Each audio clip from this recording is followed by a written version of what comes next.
take away those chillin', yeah, and take away them greens, yeah, because mama's little baby loves pork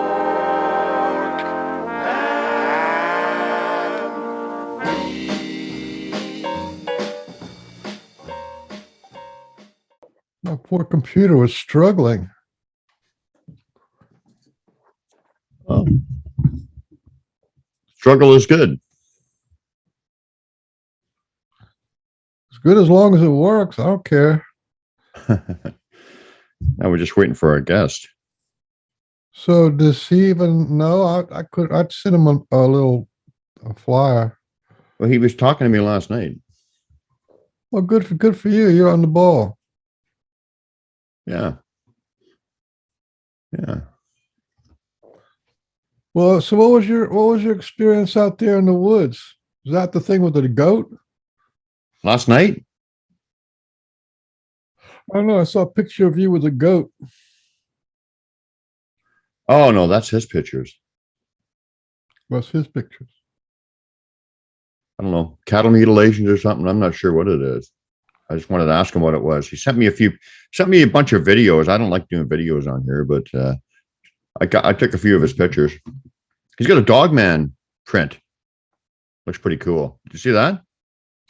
This guy's on the ball, man. I've been trying to look him up on YouTube, and he's only got like one or two shows, but I think he's been on, 4 or 5 different, podcasts. Yeah. And he's been experiencing stuff since he's 25 years old. Yeah. Yeah, and a lot of different kinds of stuff.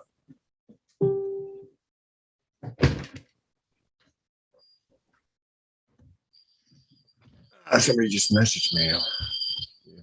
Or maybe not. Oh, that might have been you.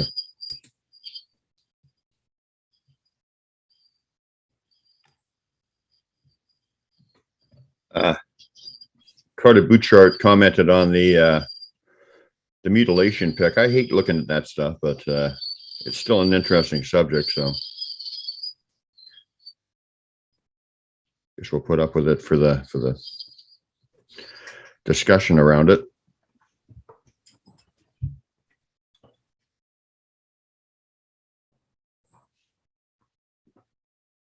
Oh, currently that first picture, that female, Carter Bouchard said this drawing was in my first book, Sasquatch, Evidence of an Enigma, drawing by Sibylla Irwin. Well, we'll see what our friend has to Talking say about something I'm not looking at, so I don't have any idea what you're talking about. Well, neither do I. Okay. That's why I have this show. Wait.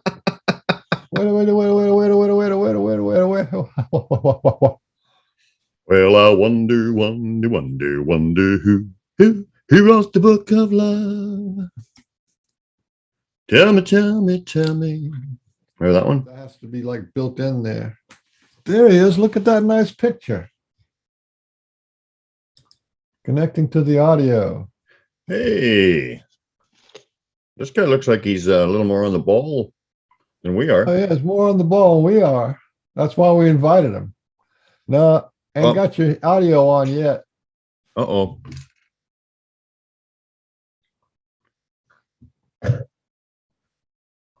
He's still more on the ball than we are. Even if it takes him half an hour, he's still more on the ball than we are.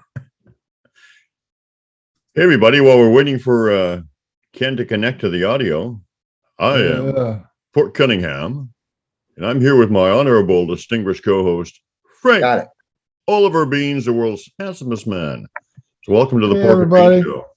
And we are the world's foremost ascended disasters in the known universe. We got Ken Collins on the show today. That's kind of exciting. I was looking at him on YouTube, and you talk to a lot of people on YouTube. How many shows do you think you've done there, Ken? I found 2 or 3 of them, but I think there's a whole bunch more that didn't show up on the search. Yeah. Hey guys, how you doing? Can you hear me? Yeah, it's a little bit low, but it's good. Hey man, this isn't a formal show. What, you dressed all up real swanky on us? Well, I'm supposed to go over to the museum and do a Christmas picture with Harriet, or in our museum here in Hastings, Nebraska.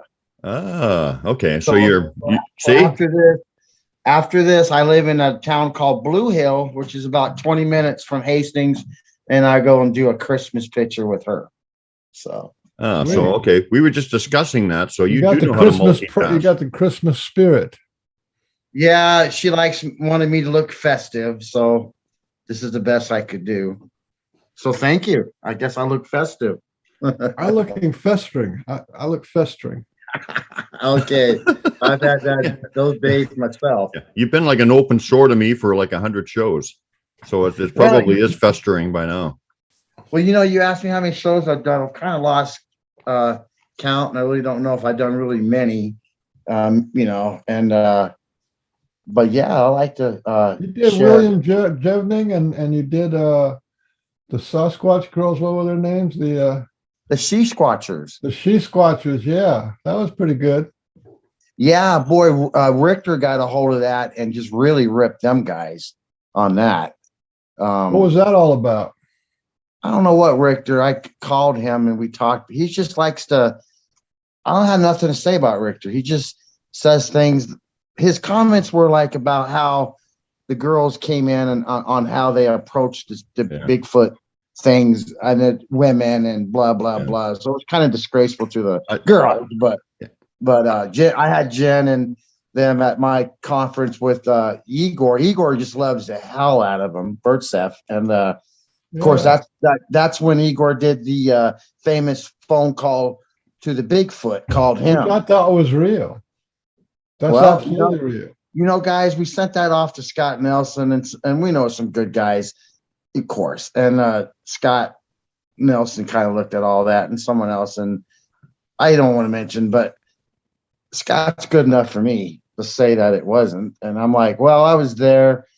And at one time, I got a really good recording of it. At one time, it said his name. It said Igor Bizev, like that. And that was just like. Yeah, but we had Igor on our show. You know that, right? We had him on our show, and he was telling the stories about what was happening when he went out camping, and where he handed from his hand to a Sasquatch hand a shot of whiskey, right?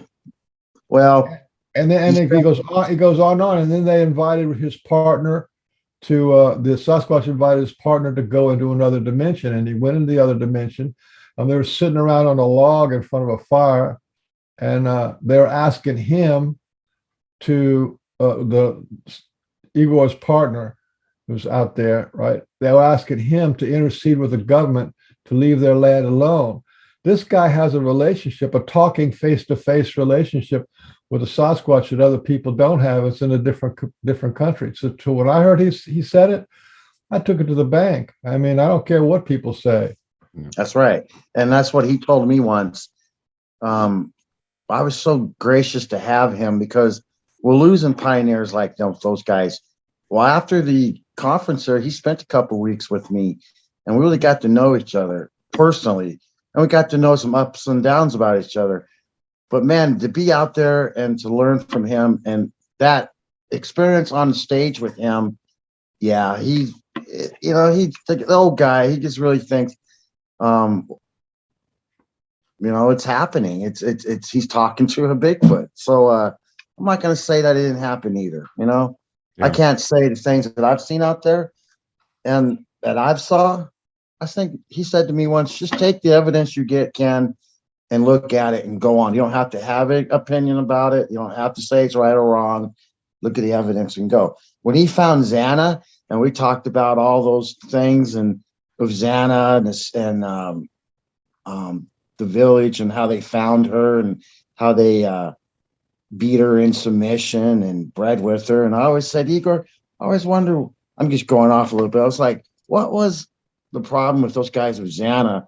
How did they breed with her? He goes, Ken, they probably got her drunk and bred with her. And I just think of Igor, of what he's done out there and how he's get ridiculed for this call and how Richter and Steve Coles and all those guys out there. And I respect their opinions and stuff. But I was there, and if Igor can say that he was talking to a guy in Russia with a Bigfoot on the phone, and some of the footage I've seen with the thing in the attic, and it's throwing that.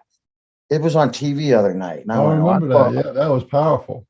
Yeah, so I saw that way before anybody because I saw it on Igor's, which I can say now because it's out, long before anyone. And I thought, my goodness, man, the hell you guys got there? You got some wild Russian, this thing away. It was squeaking, and acting, and you think, well, why don't you just walk the hell around the corner and grab the thing? If you're that close, you just think that out there.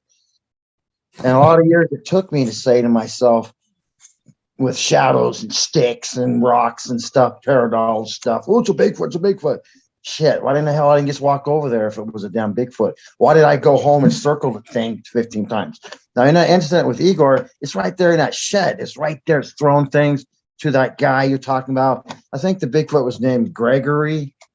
I don't remember. I know but whatever was in the shed, I say Bigfoot, whatever the thing that was in that footage in the attic throwing those items but it had to be small enough to hide in there and strong enough to throw those items the way it was throwing them back with such force that I saw in footage that probably the TV won't show because they don't have much time to show it all.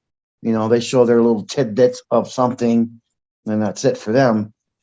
But anyways, I was fortunate to see a lot of that with Igor. Robin McCrae was invited by him to go over to Russia, right? To do a little program and then to go out into the caves and stuff. And she said when she went to the program that they were going to do, that she found out that Igor is actually like a national celebrity there in Russia, and there was like paparazzi out there and people all gathering around him. She couldn't even talk to him. So that's what I'm saying. You got to know the backstory of people before you start calling hoax and fakes and stuff. People have integrity. It's just good to just start off with the foundation of just take a man for his word. If somebody's saying something, there's something behind it. And I don't know who gets the license to say you can't do that's impossible. You didn't do it. They weren't there. How can they say that? You take a man at his word, except for Brian. Yeah, well, no, Brian has some of the best experiences out there, man. He really, and it's almost on a daily basis. Hey, I won't tell you. I won't mention it, but we'll talk about it when it's not Ken's show. But I had one of my best days ever out there yesterday. It was crazy. Cool. It was crazy. Anyway, I don't like. I can see, Ken, that you're the same kind of guy as me. You don't like talking about people and whatever. It's kind of a bad energy thing or whatever. But I'm going to take a little bit of exception with that Richter guy. That guy pisses me off. That guy makes videos, and I've seen videos of him cutting all my friends down to shreds or whatever. That's his stick. That's all he does, is he just criticizes people, and I'm sick and tired of that guy.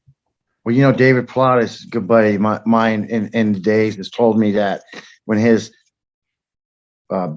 book site gets hacked all the time, everybody's hacking him, and he says that, Ken, it's about people do this stuff because they want to get the hits. They get paid. More people will go on that, and I think Richter does it just to be the asshole of the. And then again, he has things that he says that you can't agree, but then a lot of it's like, man, you are so rude, crude, and unattractive. And he goes stuff like, "Well, watch it, or I'll go after you." And I'm like, well, I don't have much. You can go after me. I mean, but when you go after Gimlin and hey, man, bring it on, Richter. Bring it on, man. Bring it on, buddy. So today we're not bashing you, Richter, and we're not saying I hate bashing people. We're just talking, So don't get all bashing people, but don't get all Daniel Perez on us and put us in the Bigfoot Times and tell us we're researchers of the year. Just kidding. Hey, man, do that. Actually, any publicity is good publicity. No, I'm serious. Bring it on, man, because that guy's stick is just cutting people down, and and you're right. He just does it for the hits and for the notoriety. He doesn't know a damn fucking thing. Excuse my language. You said it earlier that where are we getting? Yeah, what are we getting off all of this stuff? I mean, come on, really? Ain't no money. What are we getting? There ain't no money in this. I mean, who's making money? Unless you make a book, what are you gonna make, like $1,000 a year on your book? Maybe. Yeah. Right. Yeah, like when you start talking about my friends, females or whatever, and you call them ugly, and and just get really, really hitting below the belt or whatever. I'm sorry, I don't like that. I'm going to stand up against that. Anyway, that's negative vibrations. Let's raise our vibrations. Negative Nancy's. We got a lot of negative Nancy's. Yeah. But listen, I don't want to paint all the researchers that way. The researchers are the best. I mean, even though we're on a different frequency, the Pork and Beans is on kind of like the paranormal and the heart-centered and spiritual. But most researchers are kind of like flesh and blood and footprints, but they still getting the message out there. And I think one of the major things that they're doing is letting everybody know that the Sasquatch are real, and that's going to become a truth pretty soon in America, where everybody's no question about it. The Sasquatch are real, and we need that. We need that, boots on the ground kind of stuff. Yeah. But even though we feel like that we're in the habituator, friend, and family kind of category with the Sasquatch, and we need them and they need us. So it's a win-win all the way around. For sure. Yeah, absolutely. I have got nothing against most of those guys. And I apologize because this is normally like me to go off on a tangent about somebody, but it just shows that it just shows you boys are it's just some people out there. Yeah, it's bad. It's to them, it's more of a, like you say, the fame and the notoriety. It's about the glorification. It's about the education with me. Right. Absolutely, man. Absolutely. I don't care about glorification. Okay. Yeah. Anyway, all right, guys. Yeah. And sorry, Richter, if I offended you, but if you want to come after me, feel free. And I'm right here, Rick. So you know my number. And it's not like so. Listen, I felt sorry for that guy. I watched one of his shows. I go, oh shit, man, this guy, talk about a bad childhood or angry at his dad issues or something. I don't know. Yeah. Got emotional problems. Yeah. Mm-hmm. So Ken. Yeah. When did you start getting into Sasquatch? And I know you do a lot more stuff. And I've got a couple of your pictures. Videos don't work that well, but I got a few of your pictures. When did you start getting into the paranormal, Sasquatch, Dogman, UFO, all that stuff? What was there a point in your childhood where it interested you, or how did that develop? Well, in Nebraska, I had a chance to go see a friend's had a birthday party on the farm. You don't have very many people around. So the next door had a birthday party. So we went to town, and it was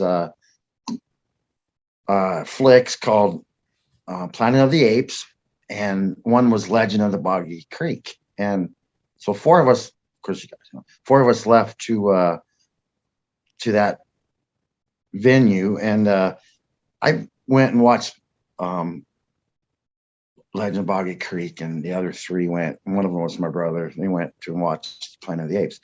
When we all got out, they were running around a small town, Nebraska, like apes and monkeys, and they were walking around, playing like how they were in Planet of the Apes.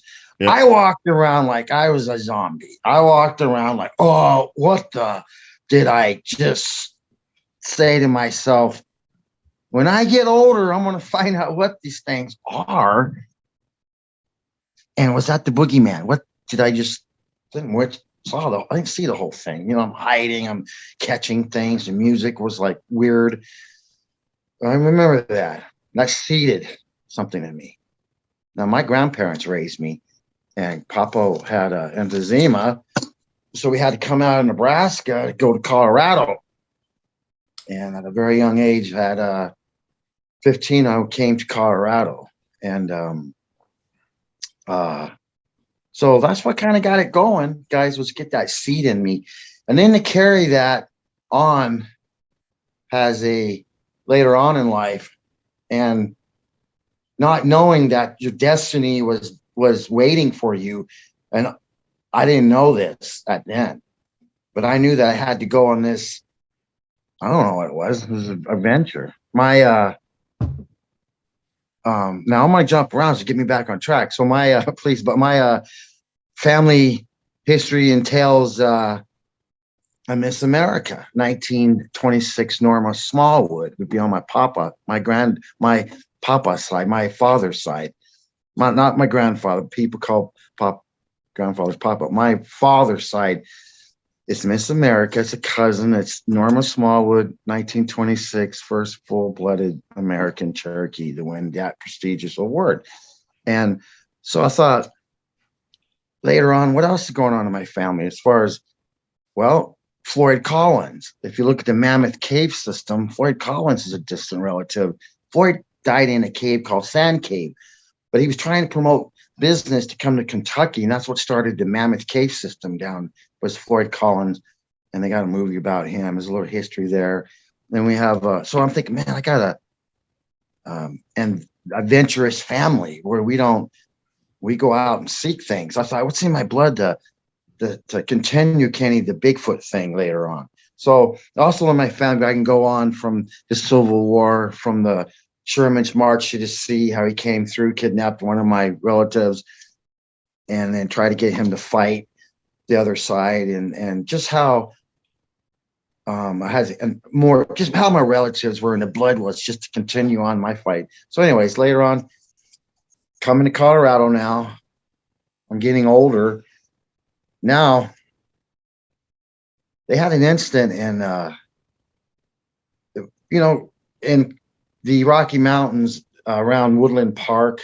I was started off in Colorado Springs. Colorado Springs had a road there called Rampart Range Road, and it went up into the gold camp of Cripple Creek, and it went into these tunnels. That was a squatchy area for me at a young age. I never really saw any, but I always would get everything else. I just could never get a visual. Now, back up a little bit. What you said, you got everything else. So right. What other kind of stuff were you experiencing up there? Rock throwing, the vocalizations, tracks that I couldn't cast because of the terrain was you just couldn't. But I just could never see one. Yeah. Structures back then we talk about now. Hell, that's 30 years ago. And I'm seeing these structures then like I'm seeing now. Yeah. But nowadays I see them more of an intelligent way. How old were you back then? Was that 15, 16, 17, something like that? Well, that's when we left Nebraska. Yeah. I was 15. When you're having these experiences, how old were you?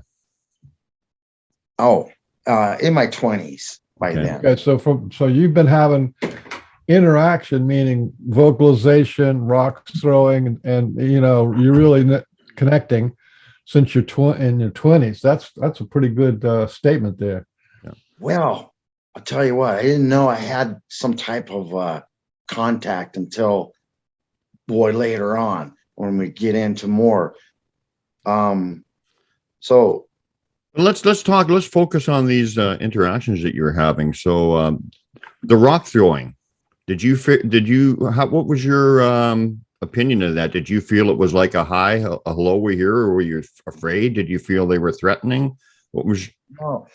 No, I felt like you said earlier, I had to get to know these things more on a different level of, that's a young age there. Do you know that it takes so long to get the first sighting? Because you said earlier about habituation and having them getting to connect with you. I was almost connecting. They were testing me then. It was like, yes.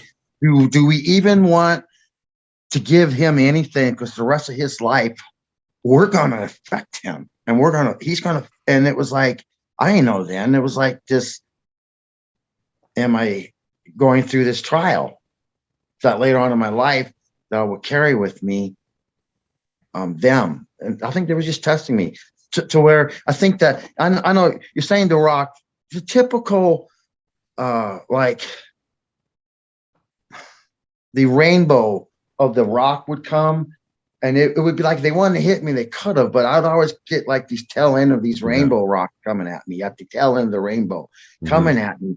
And then if I would have an animal, the animal would react to that. The animal would react to where it knew something was there. It was just, I had one dog one time that it's a small little doggy, and it's pulling me like a fish on a line of a string out in the water. And this thing is these little rainbow rocks are just coming at me, but it would never shown. I thought, what do I got to do to get enough trust in you to give me you? And then so I started then after, to pray more and tell them I'm here. I'm not here to hurt you. I didn't go in maliciously. I didn't go in with weapons. David Pilatus said one time, it's not them that'll kill you, Ken, it's the other animals. Why don't you just carry a firearm? And I'm like, because I don't want to. He goes, whatever. Here's a locator then, at least. So it gives me a locator. And I'm like, well, that makes sense. But I didn't want to go with my mind was just like, you said you had to habituate. So in those years of the early years of 25 of being out in the woods in Colorado, we call them woodsies. Woodsies meaning going in the woods and doing our stuff out there with Bigfoot evidence and probably having a few beers. And so later on, 30s now, okay, I'm like 15, I get it seeded. In 20s, I'm capturing it. Like, well, I'm in Colorado. We don't have enough here. Even people don't think they're here. Watch, I'm getting older. And it's still affecting me. It's assuming me. It's making me want to go out. It's like I got that adventurous blood in me, like I was talking earlier.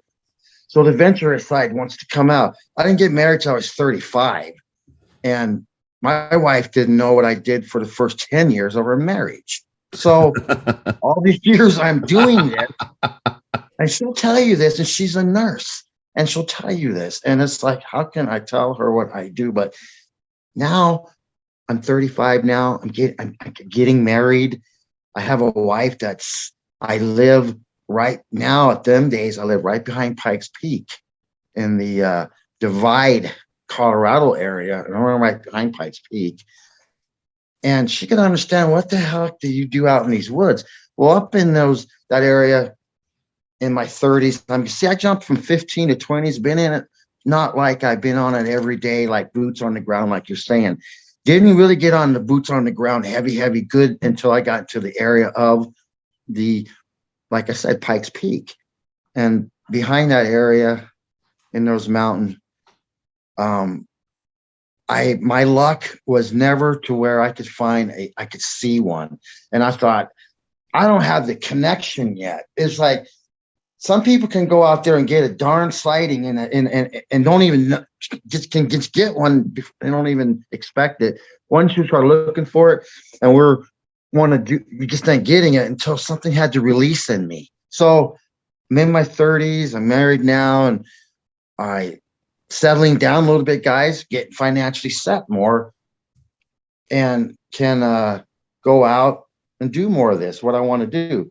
So finally, the wife says, I'd like to live in a small town.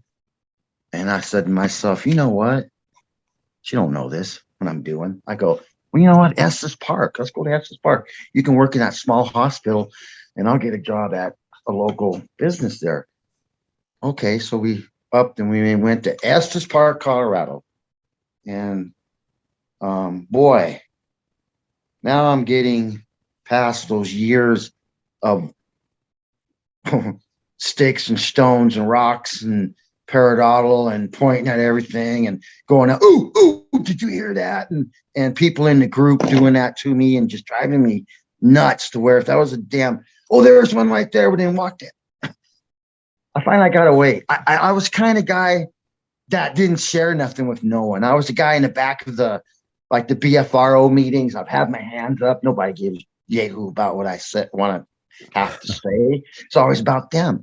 I thought, boy, someday when I get around, I'm not going to be that guy. I'm going to be the guy when you do raise your hand. I'm going to be the guy on the podium saying, hey, come on up, tell your story. But I had to learn so rough with the BFRO group up here in Colorado. And I get emotional and I jump around. I get my thoughts scattered because sometimes in this field, what we do, we're freaking nasty to each other.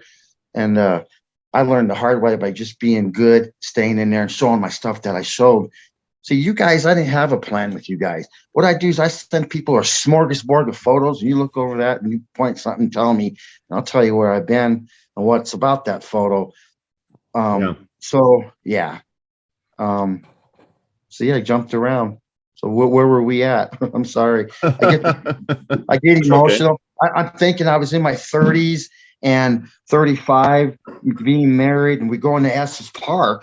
And I'm thinking, well, I have a chance now to go to the Rocky Mountains and show on that side of the continent, on the Continental Divide, on that side of the Rocky Mountains. We have Sasquatches up here. So I walked down Estes Park, guys, with a dream in me. And I said, there ain't even a Bigfoot t-shirt in this town. So I start about 4 events, and I have a town hall with Matt Moneymaker. And of course, David Pilatus came up and did a lot of stuff with me. But the main guy that really toned me out of the realm of there's a Bigfoot there and there's a shadow there and was Dennis Poles from the Erickson Project.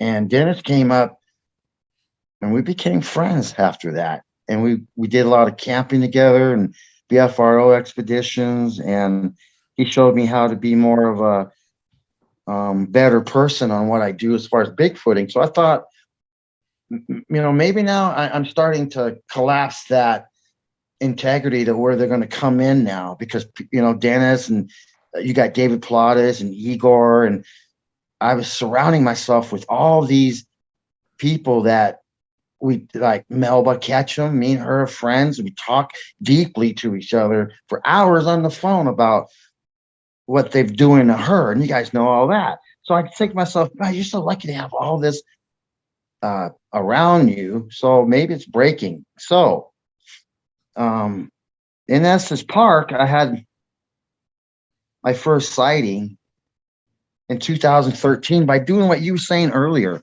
the habituation thing. So on January 7th, 2013, I finally got my first sighting. And there was that picture I sent. Oh, you guys are gobs of pictures. You're not going to know which one it is unless we point it out. But to me, it's a little juvenile one. He's looking over a rock about 80 yards out. I know it's 80 yards because I have a finder for golf balls, and you can view how far your object is. Yep. And it's 80 yards out. And it's looking at me over a rock. It's on January 7th, about 9:30 in the morning. And I'm thinking,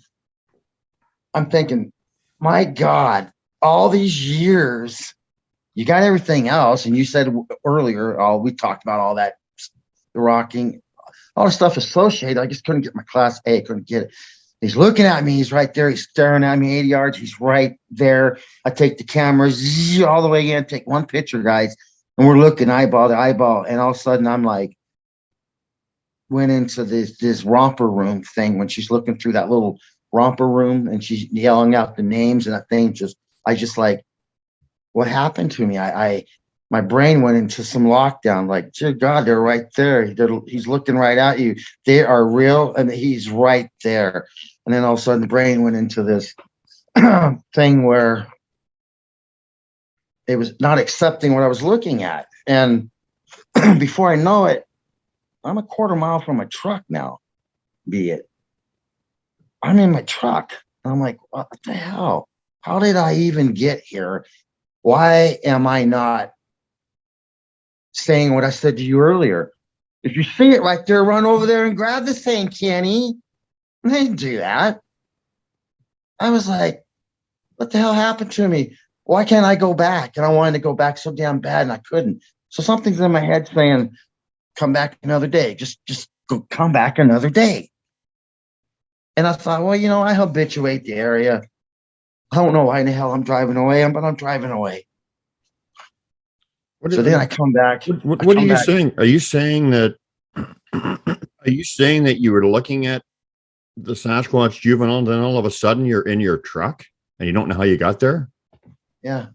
And I never thought for years I'd ever bring that out until I got older and couldn't accept that when David Pilatus said on the movie Missing 411 that person went missing in the portal. I thought, can you just tell people what you think anymore?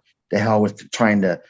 And I think that's what happened. I know it's what happened. I don't know how I got in touch. I'm just there. Well, I'm driving off. I'm fighting myself. I'm like, why aren't you over there not getting the Bob Gimlin of the film? It's right there. You're looking at it. And I just went away. But the respect thing kept saying, come back another day, because come back another day. He was like telling me not today. Yeah. Okay. Well, if you're talking about Sasquatch and being, and representing them and talking truth, you can't leave anything out. That's bullshit. You just got to tell what you know and let it lay where it is. But my observation on that is Sasquatch, time is not 3D linear for them like it is for us. So I think that I've had a lot of experiences with that where they've they can just all of a sudden you're somewhere else, or you get somewhere else way faster than you thought, or whatever. And it's because they can manipulate time or whatever. So that's how that worked. I didn't accept some of that. I didn't accept that I was a portal. I was transported. I was like, it's. So I'm not saying portal. I'm not saying portal. Well, like you're saying, like I could be zapped through like they can mess with me, right? They can send me somewhere. They can project me somewhere, maybe. I didn't realize what I accepted that. I don't know, guys, how I got the walk back or any of that. Just saying, and that voice in me kept saying, "Come back." So I come back with a vengeance now. I'm thinking, "Hey, look, dummy, you had it." So I come back like, "All right, I'm like on it now. You come, I'm jumping in your lap now." So it happened. Shortly after that. Now, the first sighting's 9:30 in the morning, guys. Nocturnal, eyes shine. Ooh, it hurts their eyes. Well, hell, he's out in the daytime and they don't have sunglasses on. I'm just saying something with the eyes because it's daytime. Second sighting, 12 noon. Where? About the same dang area where the first one was. The first one was behind a gifting rock that I have. I can tell you that early because, what does it matter? There was a gifting rock. And he's behind that rock in a clutter of rocks. Now, the second sighting, 12 noonish, in the same area. I'm walking off the gifting rock. I jump off. I hear a little bit of this human whimpering of a cry. And back in them days, I always do kind of research it. I always had that camera right here. And I, like Scott Carpenter, he carry his, and it's in the back filming, which is cool. Well, I kind of went off what Scott used to do, but I always had that camera like, I was always, so I got my Dogman picture. But when I heard the whimper jump off, I hit the ground. I must have scared whatever it was next to me when I jumped, and it made that noise. When I turned, and like I say, my camera's right here. I see I see the tree there. To the left of that tree, I saw this black object. He was peeking around a rock like this. And when I said the first Bigfoot had his nose like this, and he's looking at me like that, this one he's looking at me like this now, sideways. All in that moment, this red one burst behind the tree, and it took about 3 steps. And when it turned to look at me, it was like a look of, and it didn't turn its head, it turned everything like this, turned everything. Yeah. And it said to me, a look of disgust and contempt. It was like, you've been stomping around here how many months now? You want to see me? Here I am. And I says, you don't look well. And it didn't. It looked to be sick and kind of like a lanky. But the way it looked at me, I thought, all you got to do is take 3 steps and you're going to pound right the hell on top of me. All you had to do was that. I started backpedaling. Well, I know every rock in the area, and I know behind me, I got a lot of trippers, and I'm going to just go back behind me. Thing's going to stomp me. That's when I said to myself, Ken, where did the red one go? And because I'm like pedaling out, but I'm trying to look. And it's like, it was just gone. And they're just like, did this, and I got pictures of all this. The red one's right here. You guys can't see none of this, but I'll get some pictures for you. He's blown up pretty hard here, but he's we're talking about it. Well, I got all kinds of stuff, but the red one looked at me, and I think that's why I was being told, come back another day. And because I came back and got him. So when we go back to, I'll send you these pictures if you guys want. And I blow up the picture, you're going to see the third one. And the third one looks like a little raccoon behind a branch. It must have been the baby. That's the one that did the screech. And so to get 3 in one shot, you think, yeah, whatever. Well, and to get another sighting in an area, and I did. Lightning struck twice in that area very well. I said, Ken, you're going to have to accept that you've got a connection with these things. That I have a saying from the Miss America, her mom, my cousin, my aunt was named Mahalaha. And when I go out in the woods, I always say Mahalaha. Nobody knows that. That's my Indian heritage that I channel to me. Finally, all these years, Mahalaha gave me my sighting. And Mahalaha gave me, what we're talking about a little bit more on, if you want, the blue orb sighting in 2020, which got me on the film Alien Contact in the Rockies that will be out pretty soon. But the acceptance of me saying to myself, are these Bigfoots beyond something besides a human? Now, when you talk with scientists, and Melba Ketchum's a good one that I go on because she's a friend. What she talks with me about these things are amazing. That these things, I said things. Igor calls them forest people. He won't call them anything else but a forest person. Pat and Robin and them, like I was saying earlier, these guys say stuff that I could not grasp, but acceptance to how they have the interactions with their Bigfoots. I asked Robin, I didn't know her. I go, what was the name of guys? Because I named the red one. I named the red one Mahalaha. I asked her what was the name of my second sighting of the red one. She said Mahalaha. You want me to spell it? It blew me away. Wow. I couldn't speak for 3 days. I thought, what the hell? She goes, Kenny, you have it too. She goes, at one time you were a clan leader. And she went on and telling me this about. Well, hold on. You're saying you didn't know his name, but you were calling him by this Mahalaha, and you found out later that was his name. So how did you know his name? So that was like amazing. Yeah, it is. It's like I named Mahalaha was my grandmother, and I say Mahalaha when I go and do something out there. All these years I say that to help channel the Indian, the ancestry spirit to me from my family. And then how did Robin know? And she almost spelt it. She left out the on the end. She spelled it with an H, and I put it with an A. I thought, you damn near spelt it right. So I just was blown away by all that. And I thought, nobody knows that, because who's going to go on my sites and listen for me to say, Mahalaha? How many people's going to do that? So when she said that, I thought, Kenny, when we met and she came up, and Igor, and we spent all that time together, got to know Pat and Robin better, and accept that, she helps a lot of people that call her and out there, and that's happened, things that are happening to them, and she helps them. She's like a channel. You guys had her on many times, and so I was thought, man, just accept that you've got a connection with these things.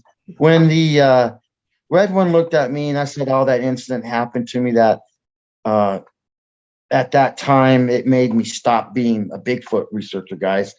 The red one, that sighting, I said to myself, man, you've gotten a lot of years in this, and you've gotten that now, and you've had enough, and it scared the out of me to say, it didn't want to tear me apart, didn't want to yeah, this animal. It was just this spirit connection. And then later I accepted that.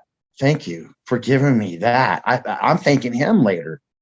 I'm thinking, wow, you gave me something that we will never understand. I can explain to you guys that understand it. What do you mean by you stop being a researcher? You felt to them like family and like a relationship? Is that what you're talking about?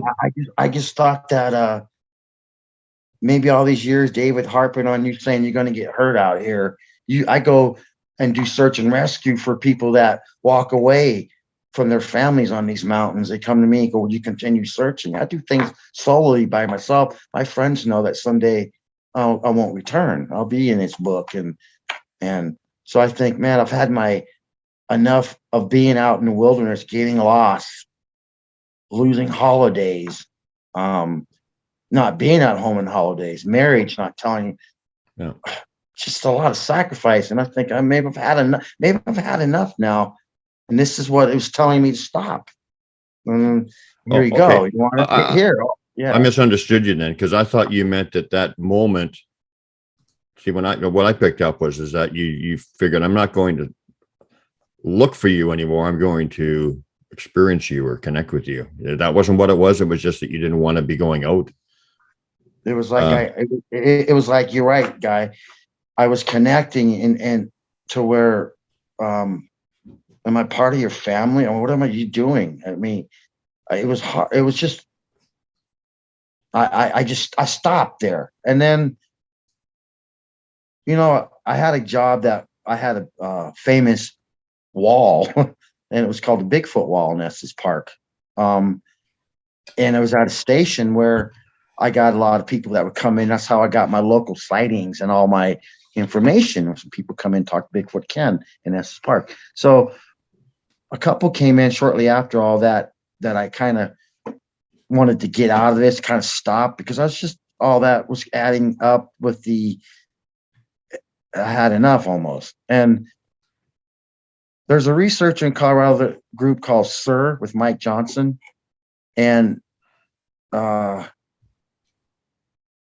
experiences we have in our lives out there, it changes us. It changes the foundation of the things that we believe in, and it affects us. And a couple came in, I'm saying, from South Park, elderly couple in Estes Park, look at my Bigfoot wall, and they said to me, I'm in my time of I'm in my time of silence. I'm in my time of not doing it. I'm in my time of deciding. You want to go? I'm deciding of working it out in here. Still at my age, in my 50s. I'm like, Jesus, criminy. A lot of years, and I'm still at this age, like the Moorheads and all my friends out. But I'm still active, trying to figure, but that I have to stop this or I'm gonna have to continue. So when the couple came in, said that, we live in South Park, Colorado. We have these Bigfoots running up and down our driveway. And the lady says to me, but my husband don't believe me. And one day I said, well, I'm going to cast one of those footprints in the driveway. And she went out there and casted it with flour from her kitchen. And I thought, that is so freaking cool that you casted a print out of flour that broke the, and okay, Kenny just goes, will you take us back out? Okay, come on, let's go. So I started going back out now in a little area. I've been all over Estes Park. So I started in a little town called Glen Haven. And boy, did we get some, I started back up Bigfooting. I got back out. It was like I was reborn. I was like, yeah. And Mike Johnson, I mentioned earlier from SIR, something happened to him in 2019 that he'll never go back out. And as a friend of mine, as a researcher, what happened to him happened to me, but I picked it back up and went back out. I'm saying that researcher will never go back out. See, so that's what I was saying earlier when I was struggling. When we do see these things and we do go through these experiences, and I got more to say too, experiences that goes to the alien part of it. Yeah. What did Mike Johnson? Sorry for interrupting you, but I want to hear, why will he not go out again? What happened?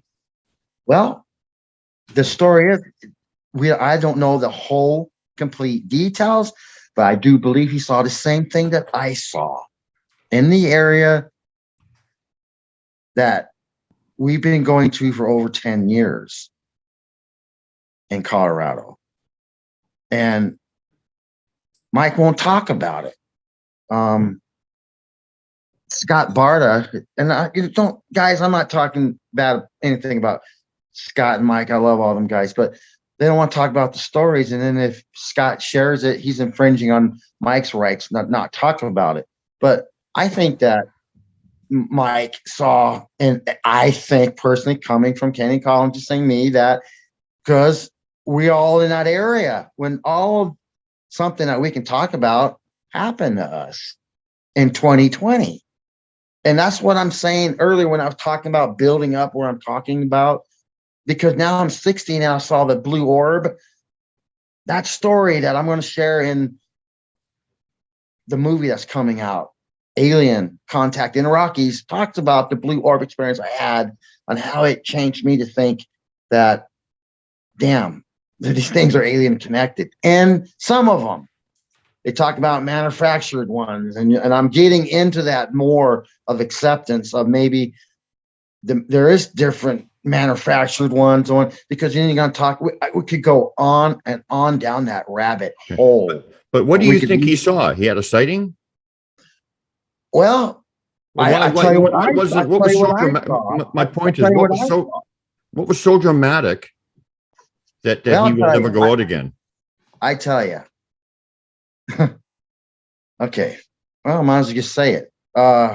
Yeah, I mean, and as long as you're not that same. No, I don't even know what their side of their story is, because I'll tell you this: in 2020, an area in Colorado we go to forever, and I go up there and get all my tracks. You guys notice that my Dogman tracks, my little bitty. What I did is there was an investigation I've done up in this area that we go to, and I get tracks into the mud, and I'm doing a family here, and this is the same track of him as being smaller, and this is it bigger now, and he's getting bigger up in there. So each year we go up there and we measure their prints. We know it's the same prints because there's two reservoirs and they're in the same reservoirs. Another researcher is over on this reservoir. I'm on this reservoir. And we're getting the cookie cuts here. Later on, we get the puzzle, put the pieces together, and we think, man, these things are walking here and walking there. We know after 6 years, they're a pot up there and they're living very well. So this area that we go to, I go up, like I said, always by myself. We have an area up there very intense. For years and years, the BFRO up there, it's called a meat pit. And I'm going to talk about it. I'm going to open it up, guys. But people won't know where the meat pit's at, so don't freak out here when I'm talking about it. I'm on pork and beans. Yeah, right on. So, in the meat pit area, a lot of stuff has happened up there from interactions from, once time I was in there, guys, they left me in my tent down on the meat pit, and they didn't want to come out from the main camp because it was dark and they didn't want to come that trek down. That's enough how scary it is down there. Well, sucker, one of them was looking through a tent at me so big it had to lean over like this and go like this, and he's in my tent and he's going he's breathing at me like that. He's so freaking huge, and he's just down in the tent looking at me. I'm like, this is the big one that they talk about. I didn't get scared about all that. But this area that we go to, every time we go, we get these experiences. That's where I go to get these castings. This is where I go to do my research. And I know there's something up there besides the Bigfoot. So 2020, if I back up here, in 2020, we have a BAW event, Backwards Adventure Weekend, sponsored by Alan Meekargle and Ron Meyer and Jesse Morgan. Ron is done the film that I'm in, and he's done the Bigfoot Alien. He's done other films, Ron and Jesse. And so I go to their event, and I'm sponsored by the SASQUATCH Outpost, Jim Myers out of Bailey, Colorado. So we're doing an event. I have 2 gentlemen with me, and we did a. Now this is leading up to something that happened after this. So we're in the event. We're doing a night reconnaissance, a day reconnaissance. We're going to go back and do a night. So we go do the day. I'm going to this area that Jim sent me to. I didn't like it. I said, I'm not going to stay here. So I moved us to another area. So we go down a little further and we go up this area and we're up in there. And I find a footprint. I'm very good about tracking and finding prints. So I find a print up there. It's in the Colorado. It's so smashed in there in the needles and stuff. You see it. It's a smash print. It's there. And I got people with me. They're looking at it like, yeah. So I go, well, we're going to come back here tonight. So I get Alan and we leave the area and we come back for our night thing. And Alan comes up with me and we cast this. No, I'm sorry. I go back down to the car, get Alan. We go back up. We cast this print. Okay. In the daytime, we cast it all cast it. We leave.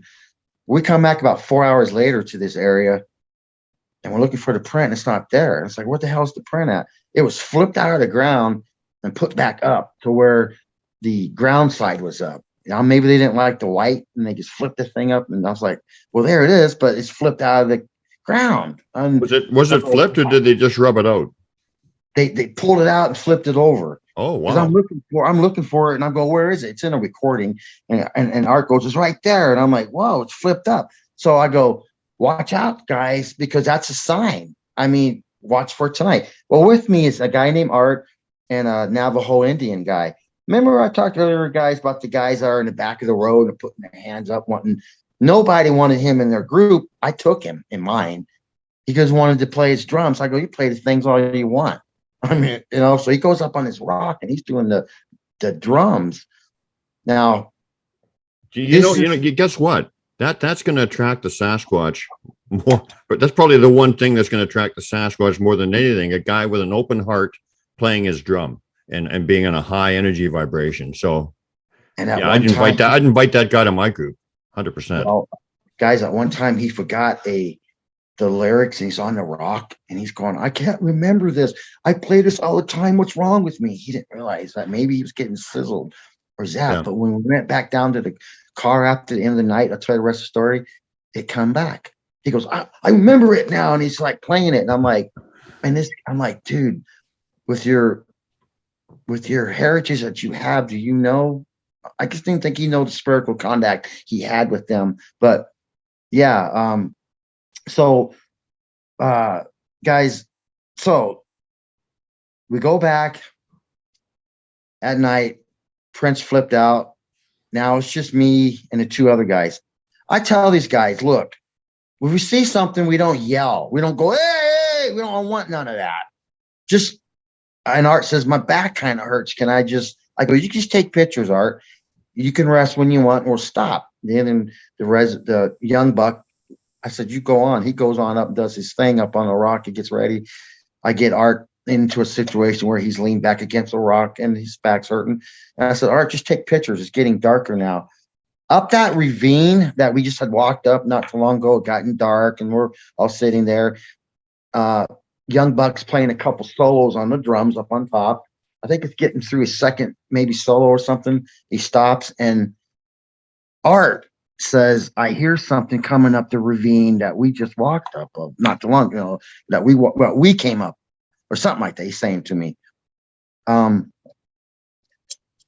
prior to him saying that, I'm over here on a rock to my left and I'm looking up in the sky and Art is yelling at me, or not yelling, but I'm like yelling. I'm the one who's saying a bad word. And I go, can you see that?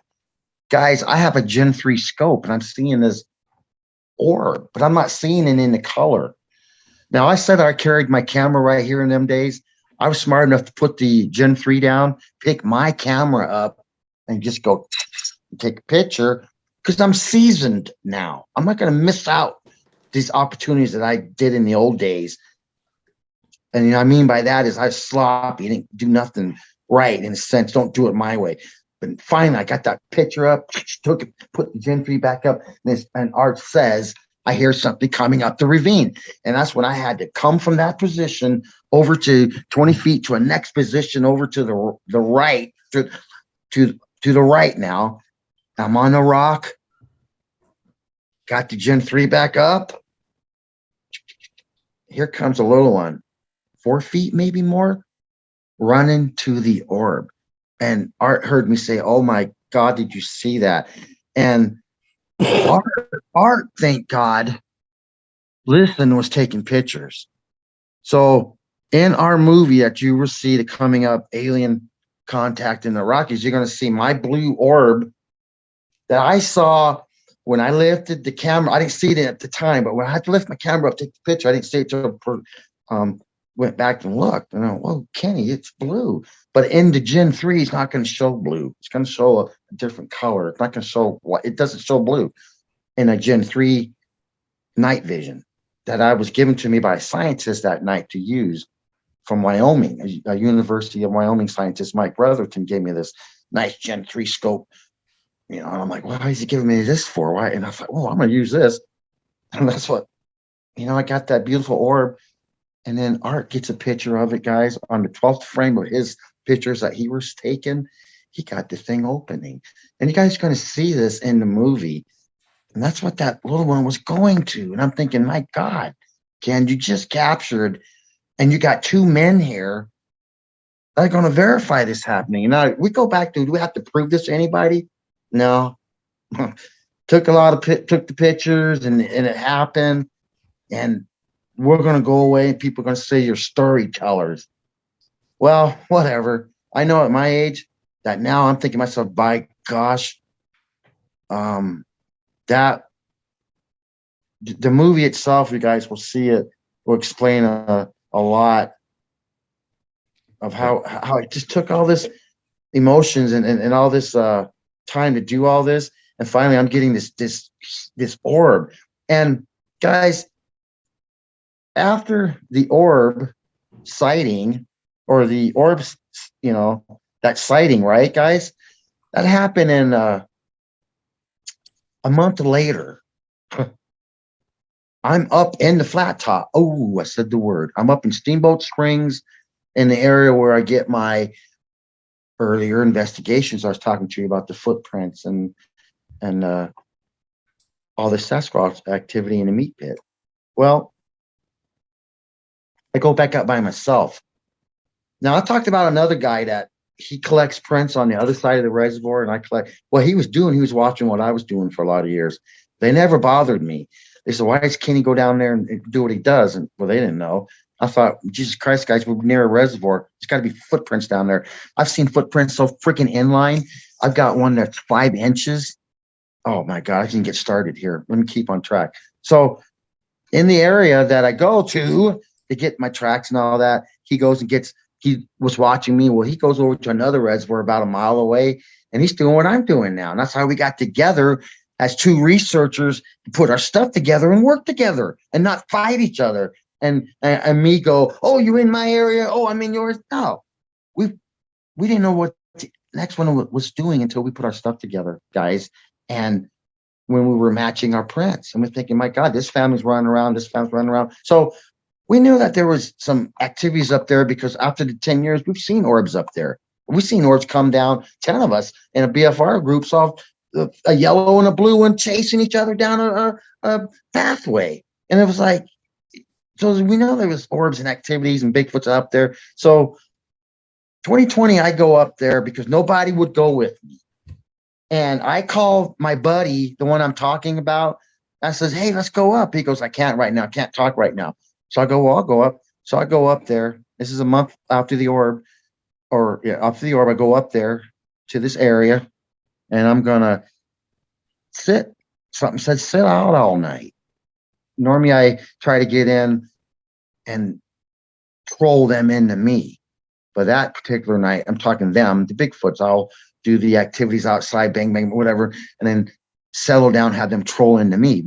And I have good luck at that. But this particular night, I stayed up all night thinking, just look at the skies. So 5:04 in the morning, I'm looking across the meat pit. Here comes these 4 lights, and I can't find my camera, but I'm watching this. By the time I do get my phone, I catch a part of it where it's just getting onto the mountain, and it's 4 lights the size of a football field or more, and then all of a sudden they go 3, 2, and it goes to 1 light, and the thing goes, yeah, it does this little squiggly thing, and it's like, wow. I don't know what I just saw. I think I just saw a spaceship there. So I go home from the area, and it's like a 7-hour drive to get back home. It's pretty remote. Go back home, call my buddy. Hey, I was up in the area, and he's like, can't talk right now. I'm like, you sapsucker. So I go back up to the area the second weekend. I put a trail cam up. Here's my truck window, my back window, trail cam on the ledge facing tailgate, guys. That way. Trail cam just on the ledge, outside. I don't care if they take it. There it is. Trail cam facing that way. Well, in the nighttime, I was in my truck, and I'm bedded down for the second weekend up there for my excursion, thinking, all right, you don't want to come with me. I'll come. I want to do this again. I saw a spaceship last weekend. Let's see what we get this weekend. So I'm in my truck, and all of a sudden I hear something around my truck tires. And I'm thinking, what's going on down below me? I didn't bother it. If you have interaction, let them continue their thing and don't try to disrupt that. And they went away, and I thought, well, okay, there's not much going to happen, I guess, tonight. So I get up, and I'm thinking, well, what happened last night? I heard interaction under my truck, so go look around your tires. I look around. I had just went not too long ago to the auto parts store, and I was going to buy myself, listen to this, chrome valve stem to go onto the tires, the valve stems. I thought I was going to put these nice ones on there, and I did. That's what they took off. They took all 4 of those off my tires. And I thought something took my valve stem covers off. Then I go, well, you better check your camera you set up. I go back, and I get a picture of this thing behind my truck, and it's got his shoulders, and it's got his neck. It looks like a damn alien. And I'm like, what the hell was behind my truck last night, under my truck doing it? It was so close to me because I'm in my truck sleeping. It was right there. It's only me in the truck, distance of the width of the truck. And I'm just saying, it was there. So I go back home, guys. I go back. I'm sorry. I go back home, and I call my buddy, and I go, hey, dude, I was just up there. He goes, I can't talk right now. I'm going pheasant hunting or something hunting, bow hunting. I'm going to Jiminy Crickets. So I go back up there, guys. And of course, I always told you I do my castings up there where I'm running around my reservoir, and I see this 3-toed 13-inch print. I go, that's dang. I mean, this print is right here, and it showed the heel down here, and it showed the toes up there. And I'm thinking, well, look at these toes. They're like, here's a big toe right there. It was like so in line. And these, it's just missing these here. Well, let me get the before print, because I learned out there you got to have a before and you got to have an after, because that's how you're going to be more scientific about things. But anyways, so that print's the 3rd week. So I go, well, I got 3-toed 13-inch print. I go back home, call my buddy up. Oh man, he goes, finally he talks to me. He goes, I've been trying to tell you for 3 weeks not to go up there. I said, well, what's your problem? I'm going to. He goes, well, I was up there too. Now I didn't know he was up there, guys, at the time I was doing something different with somebody else. He was with Coast to Coast radio station. I'm going to say it. And he's with Connie. I'm going to say that. Because Connie makes you sign waivers that says you don't talk about what happens up here. It's all mine. We're going to talk about it on the radio. Because if I'm infringing, I'm sorry, you come after me. But that's my spot. We're not signing anything. Jason used to sign that 1 year. He signed a waiver saying that. And he wouldn't even talk to me about it. That's why he blew me off for 3 weeks. Well, guys, now I'm going to say, now, Connie, show us now. What evidence did you guys get up there that changed Mike Johnson, that in an area where I go to, that changed me? Because, okay, so my buddy's up there with that radio station, and they get a tractor beam zoomed on them from an alien. They've got some alien stuff. I think Jay's, say it again. You can edit. Oh, we're live, so who cares? So my buddy says, and Kenny, I found a 3-toed print. And I went, damn it, Jason. I've been trying to get a hold of you to tell you. He goes, well, I told you not to go up there. And I went, okay. Well, That's 220. That's 2020, guys. It's getting to be the end of the year now. Now Jason goes and gets his bump in his elbow right here. In his elbow right here. He gets a bump in there. He's talking about it now he got that shortly after the incident of him telling me that they got talking about an implant, right? Yeah. And so he talked about it up until this year of April. We have an event I talked about that we go to and we are part of. How many months is that? 6 months later, 7 months later? Guys, I have one too, but I never ever said to anybody I had one. So when Jason's talking about this, I go, Jason, come here and shut your mouth up. You know, I got one too. And I go, you want, and he was a ranger and a nurse and all that. That year, I left this out. That year up in that area where I get my castings and all that, guys, the river is like this on both sides. One juvenile jumped from that side to that side. The bank's like this. He didn't make it the full jump. When he slipped, he impaled from the belly button down to one leg, hit into the bank, and left enough of a cut out when he peeled off. It left an impression there. What's there? From the leg up to the pelvis area, to the male scrotum sac, and to the male's private part, all planted right into the ground. I cast this. Joe Taylor, I'll get more people to look at this. And Joe Taylor from, if you know Joe, he'll help me. But, can I interrupt you a minute? Yes, please. I wanted to like back you up. I wanted to back you up on the ET Sasquatch connection. Back in 2016, 17, 18, I was a volunteer for the Dr. Edgar Mitchell Foundation for Research into Extraterrestrial Encounters. They did the world's largest academic survey. They had 11 PhDs on this survey. They had the largest academic survey of the ET encounter and the ET experiences, right? 3,000 people is when they compiled it, ended up being 6,000 people worldwide and 600 questions. And one of the questions was, I paid attention to this because I took I was there, right? One of the questions was, who do you see on the craft, right? This is 600 questions. So every question you can think of, right? So one of the questions was, who do you see on the craft? The first one was the light beings, the people with the robes that were light, or they're a ball of light, and then the humans, and then the gray ETs, and, manta type beings, right? The fifth one was Sasquatch, right? Sasquatch is the fifth most seen beings on craft. Academic study, published papers. Okay.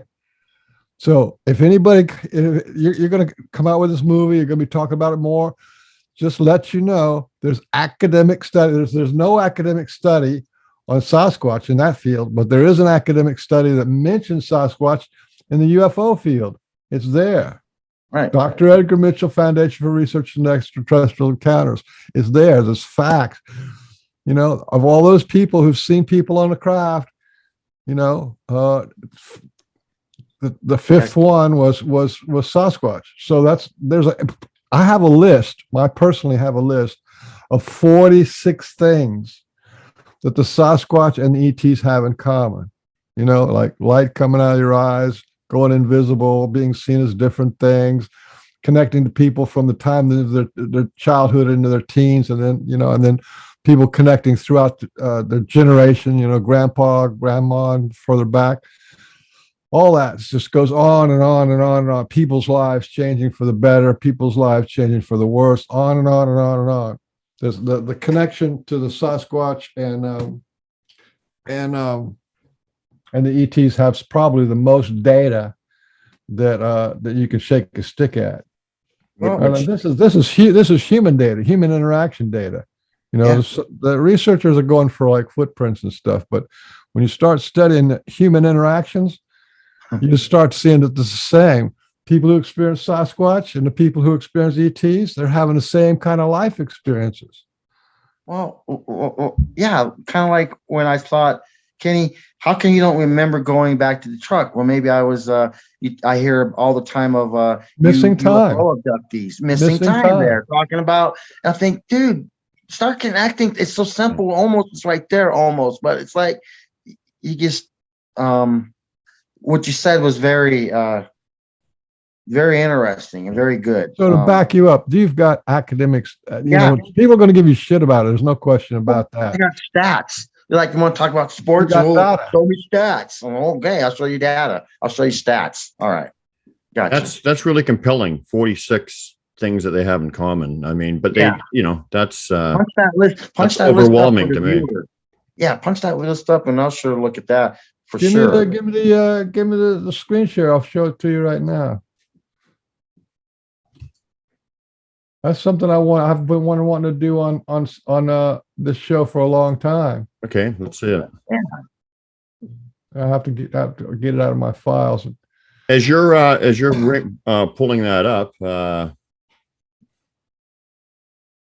you know, that as far as the missing time thing goes, they definitely can. I mean, that's a fact. I've experienced that many, many times. And I know a lady who actually was at a concert, and she was walking around the concert with the Sasquatch, and they had people frozen in place, frozen like statues.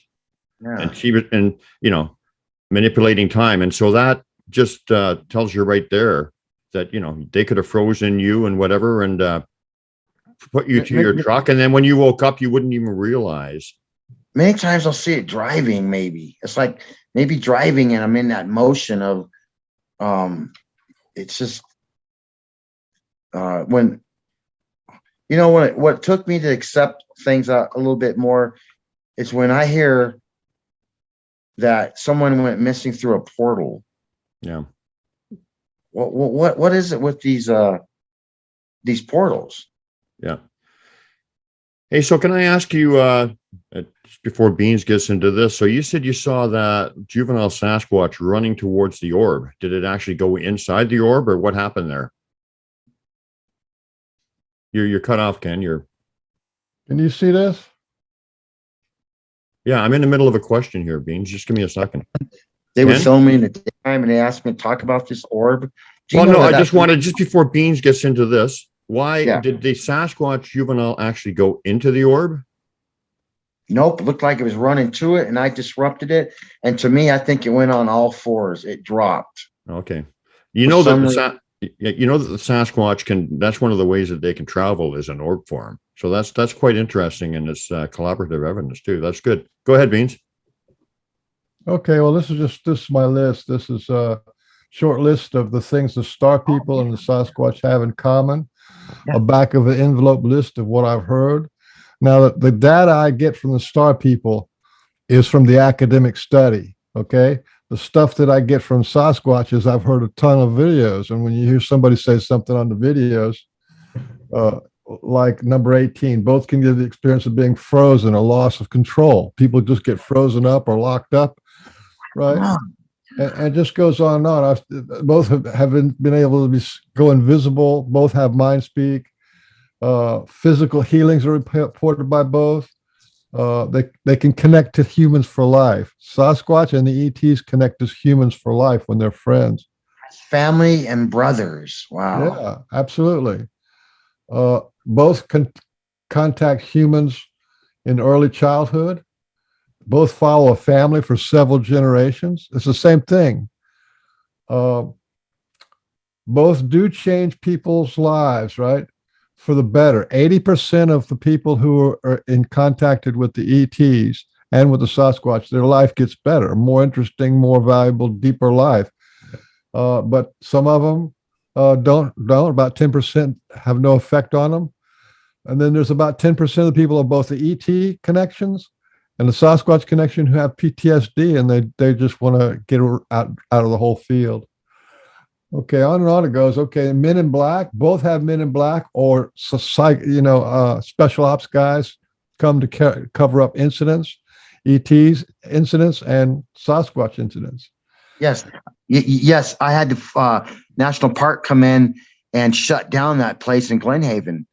After I said I came back out and went to Glenhaven, we got a lot of good stuff down there. The park departments came in, put a gate up, and shut me out of there. The government said, "Get out of here. We know what you're doing. Oh, I don't want it down here." And I'm like, "You can't stop me from down here. Well, we'll put this gate up and we'll deter you." So, yes.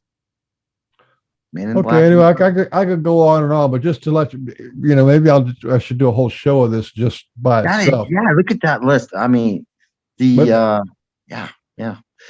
Both are seen on, like photographing, right? Yeah. Sasquatch have a big reputation for being blurry photographs. Well, there's a lot of people who have taken pictures of ETs, and guess what? They're blurry. Yeah. Nobody's got a crystal clear picture of an ET, but they're always running around or in the woods or somebody's house or something, or looking through a window.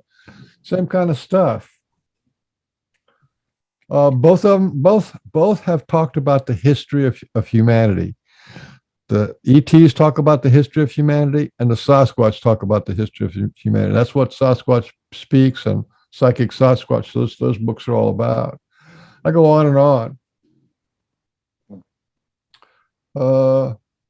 Both, this is interesting, both the Sasquatch and the ET both talk about earth changes. They talk about floods or fires or big dramatic changes that are going to happen. And so, there's a lot. So I'm going to end this. It's your show, but I just wanted to back up.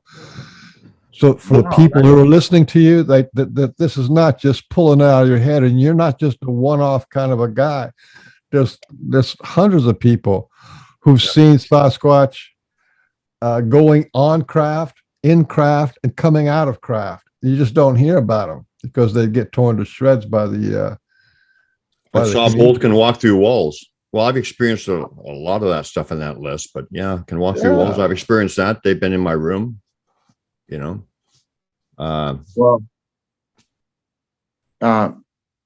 Pilatus talks about an event he has called Mile High Mystery Conference, and he'll bring the Sasquatch and the Bigfoots and the Sasquatch and alien phenomenon together. Different MUFON part of it would come in. And one story I was listening to, the guy talked about, he got stuck in Arizona somewhere, had to go up a tree to stay the night because he didn't want to stay on the ground because of the critters. But like you talked about, cylinder UFO came over, had 3 windows, something comes out of the middle of it, and it was in a mechanical form. He said when it hit the ground, he called out to the others in the ship. He said that these creatures came out that were fluorescent, that everything they touched was fluorescent. But when they walked up the tree, everything was fluorescent, and they just looked at him. And then this mechanical thing called them all back, went to the ship. Happy family went. He went back up, they went away. And you hear these stuff. So it took me a lot of years to listen to MUFON too. And they try to go, man, MUFON's getting it with aliens, Bigfoots, we're in there. And then I thought MUFON really opened me up a little bit more too. So MUFON doesn't report Sasquatch. No, and they do the alien. And Bigfoot, the BFRO doesn't report aliens. They're trying to keep them in 2 different camps. I know. But they're not. There you go. They're connected. And BFRO also doesn't report anything that's not flesh and blood walking around in the woods. I mean, they don't do the stories justice, in my opinion. But yeah. So Ken, are you at a point now in do you consider the Sasquatch? I mean, you have a connection with them, obviously. That's undoubted. Do you look at it from like a family teaching kind of relationship now, or a spiritual kind of thing? Are you looking at it more from a connection than investigator now, or? Yeah, what got me there was 59 years old, went to the Omaha Indian Reservation with Barry Webster, not part of Nebraska, where we have them. We've had him on. Yeah, they have them on. Him and his brother Derek and them guys run a good. There was a time when I thought that they were fictitious and they made things up. I mean, anybody could be out there throwing, or I mean, come on, they need money. You think this is what I thought. They would do things because they need the money to do what they're doing. And so it took me to go out there myself. And I was invited to go out with Igor. And I went out at a special time and nobody in the world knew what was going on. There was a fine there. Now it might be out by now. I can't say too much, but we were shown things that nobody else seen. And that was found there. And Barry took us out on a night thing. And this is what I talked about earlier on with researchers, how we go to good and bad sides of researchers. We went to this sacred place and at night to see this big Bigfoot that hangs there, that there is near the river and prime area, but it's very sacred there. Everybody was asked not to take pictures. Well, at that time, Igor took some pictures and didn't listen because Igor sometimes gets very, I'm Igor, and I can say that. And don't be mad, Igor. And Igor's taking pictures and they got mad and almost, well, to the point where they would rebellish him to come back. You know, just Igor, you know, come on. He didn't know. And he knew, but it happened. And that affected me because they look at these things more spiritual and not as how white man looks at them. And boy, he's deep out there in the spiritual sense of what they are. And that particular night, we had a lot of stuff happen out there at that the reservation. I think they're protected on that land. And but you said you had Barry on, and he's a very he's well that's the kind of relationship I have with him right from day one. Is you know, I get overwhelming evidence like the tracks, the glyphs, their communication, but that's a teaching thing too, and the structure, all that stuff. But my whole thing is about a student teacher relationship with him, and I'm getting now for the first time on this show, I'm getting energy from them because they give me energy when I talk about stuff that they approve of or that they like. So what they really want, and I mean, and you've got incredible experiences, and you're obviously doing things right.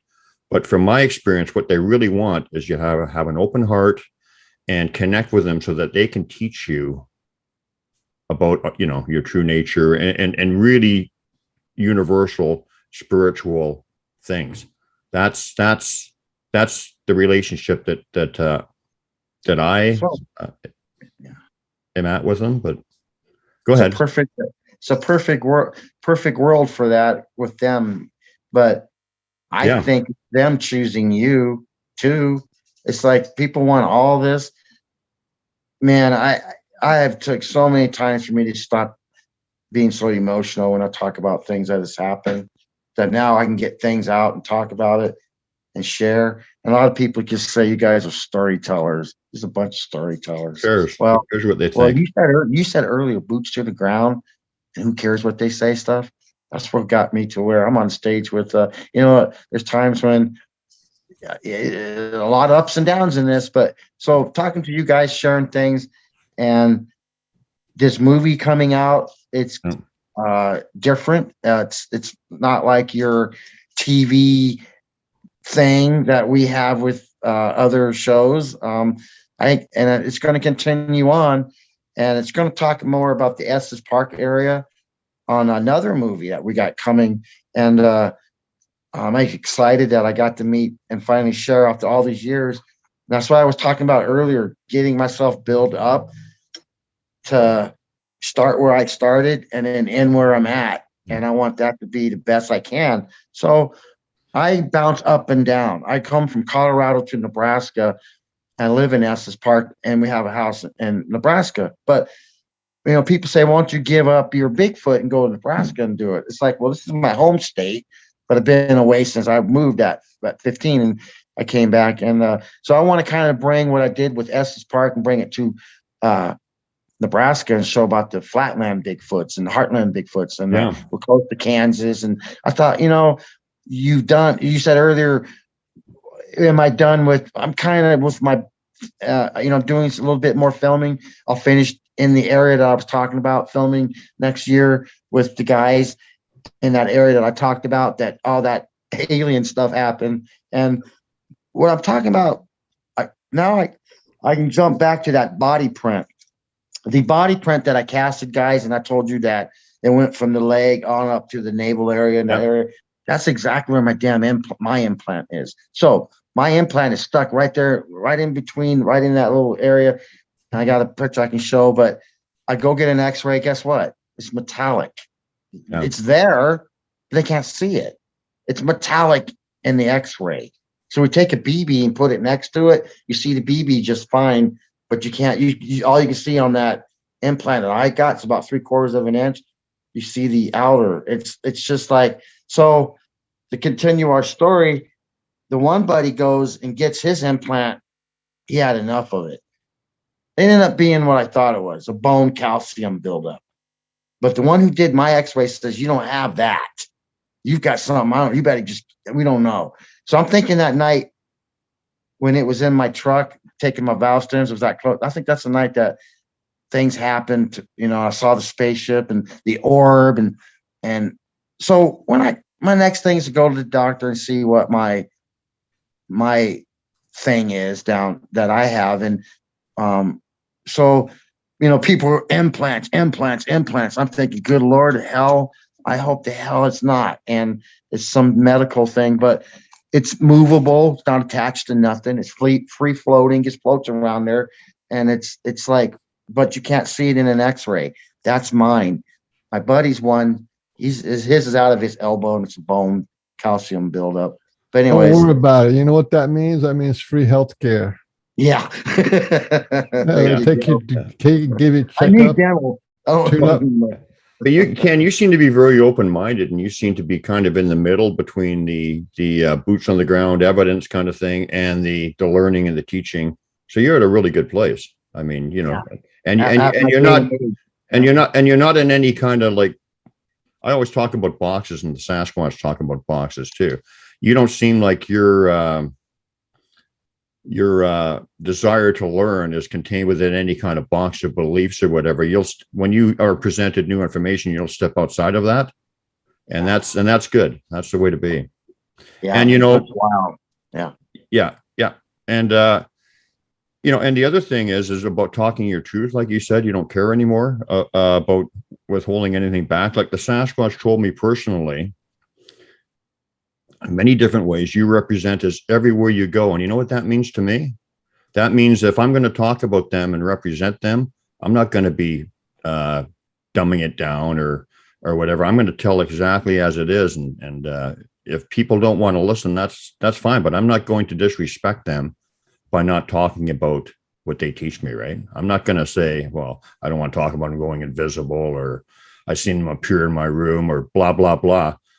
Sorry, I'm going to talk about that. And I appreciate that you do that too. Yeah. And you get a lot of people looking at you different. Who cares? I know, but I do a lot of conferences. The big shots come in like Ken Gephardt and Lyle Blackburn and Cliff and all these guys that come in, and I don't see myself as them. They're all different. My way of presenting it is almost as don't do it my way, because a lot of times I didn't categorize. I thought it would just be here. And all of a sudden, you got 20 years going by, and then you got 25, and you think, wow, why wasn't I more? Why didn't I categorize? Why didn't I just do things a little more different?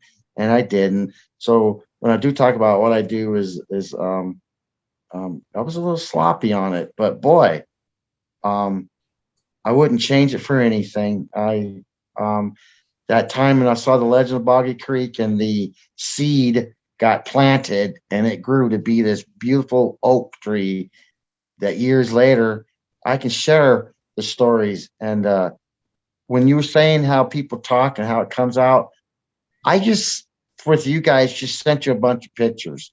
And I got a few of them that we can share. And I like to do it just like, I just say it as it rolls off. If it's not right, if this is not in an order or strange, but I have enough up there to where I like it when I can just share right off. And if you point something out, I can explain. And so I shot you guys a smorgasbord of videos and pictures and from footprints. You guys have anything you'd like to share on that? I have a couple of your pictures. Like videos don't work that well on here, but okay. I got a few pictures, and I'm specifically interested in that Dogman track. So I'll bring that up. But yeah. Don't let anybody tell you you're full of crap or blah blah blah or whatever. That just means they're not prepared to step outside of a box, and they're not going to learn anything outside of that. That's where the learning begins. When you don't have barriers to learning. So anyway, I'll bring some. You're doing the right thing, my friend. Now I think this first one is just a painting. So maybe you don't have anything to say about this, but is there anything you want to talk about with this picture? That was up in Bailey, Colorado in 2013 when I had my first sighting. Now that's on the other side. No, this was saw in Bailey, Colorado, but it was seen at the same year that mine was seen in Estes Park. Now look at that. She's red kind of in color. Just that's about almost what I saw, except for it was a male. It wasn't female. This has got a breast, and the person who saw this describes it as having a pongy stomach, but a receding hairline. So if you look above the eyebrow there, you see that patch missing. And then he said you could see the breast, and you could see that it had a punchy stomach. What had happened is that trail stopped him. So he's walking up these switchbacks on this trail called Ben Tyler Trail in Bailey, Colorado, right outside the city limits. And these switchbacks go up this mountain, and that's where it stepped in between him going up that trail and stopped him. So he turned and was with a dog, and the dog freaked out, of course. Well, he fell. And when he turned back, the thing was charging him, like just walking towards him. So he ran down to the outpost, which is the Sasquatch outpost in Bailey. And he ran in there and is yelling at Jim, like, you got somebody out there in a costume. And Jim's like, no. And so he told the story to Jim. They finally got the investigation. This is a picture that Sybil Irving drew of this. Yeah. And that's what the gentleman saw. The gentleman has since moved, and he does not talk about this since that. He's the one that said, I don't want nothing to do with this. Then you have the ones like us that say, please give me that. And you got the ones that say, and he got it on just not even, wanting it. See how they are? See how they are? See? Well, you know why? Because like I've had people come up to my camp out or whatever that were just there to support friends and stuff. And one time my clan leader walked right through the camp, and this one guy that was just sort of to support people saw him walking right through the camp and fully materialized. And the reason is because if he had to went away and not had that experience, he would have just said, well, I had a really nice vacation. And that's it. And he wouldn't have considered anything, but they had to hit him hard and fast to intrigue him. Now, at that point, once that happens, it's up to the individual whether they want to pursue it or not, but you're giving him an opening to consider something, right? You know what I'm talking about? Yes, because we're in a BFRO expedition once. Dennis Poles and the group had brought a bunch of people up to play these drums, and we walked down to the meat pit. And as they're playing the drums, something drew me away from that group. I walked over towards another area. I'm looking away from the group with my back to them. I'm looking up in that hill. I see one in there doing his tree ducking at us. Yeah. So I ain't say nothing. I hear this.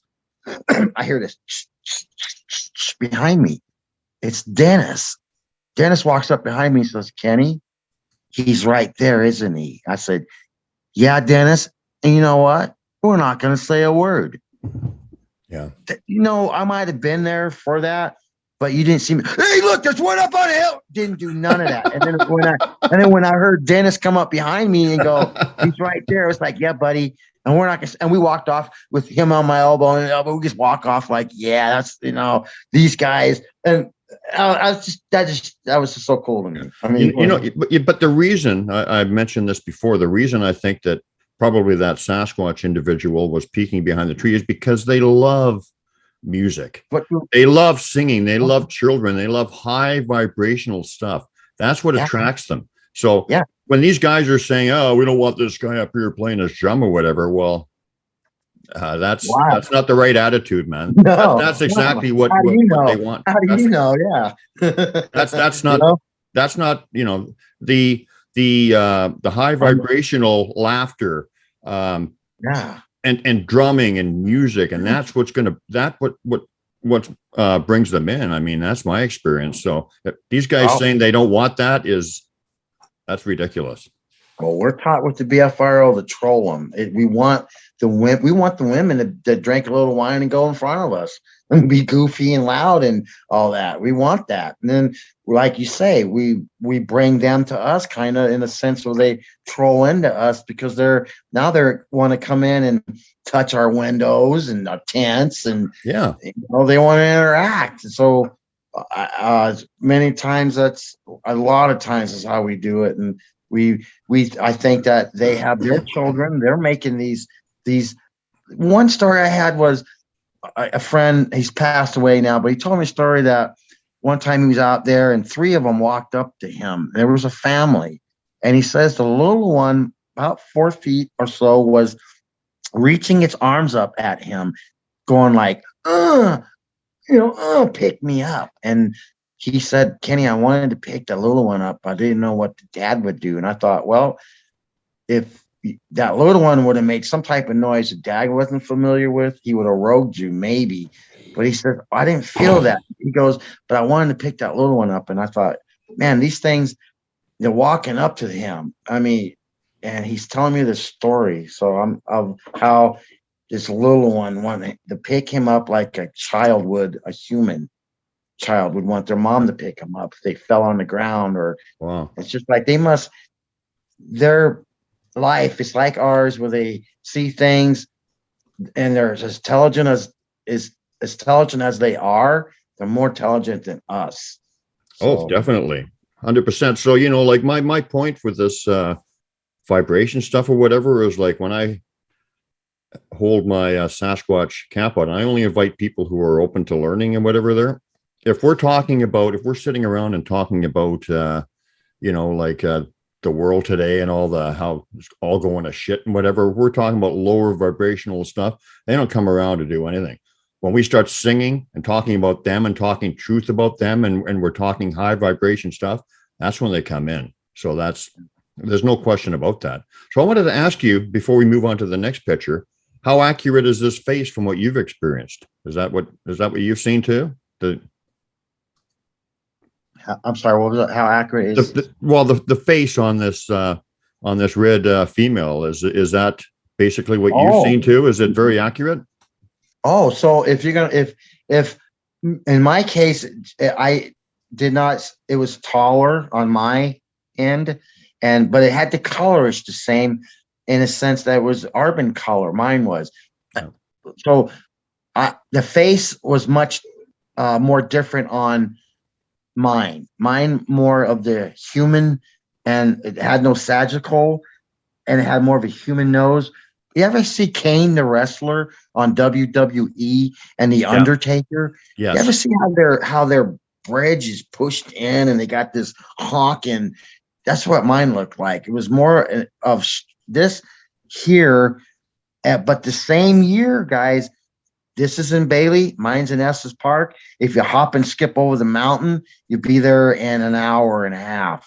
So what's an hour and a half of a wilderness to them? Not saying it's the same Bigfoot, but that particular year, these two pictures, somewhat together, are somewhat. I saw in the same type of features, but it was not a female. This is definitely has breasts with that paunchy stomach, and as far as that.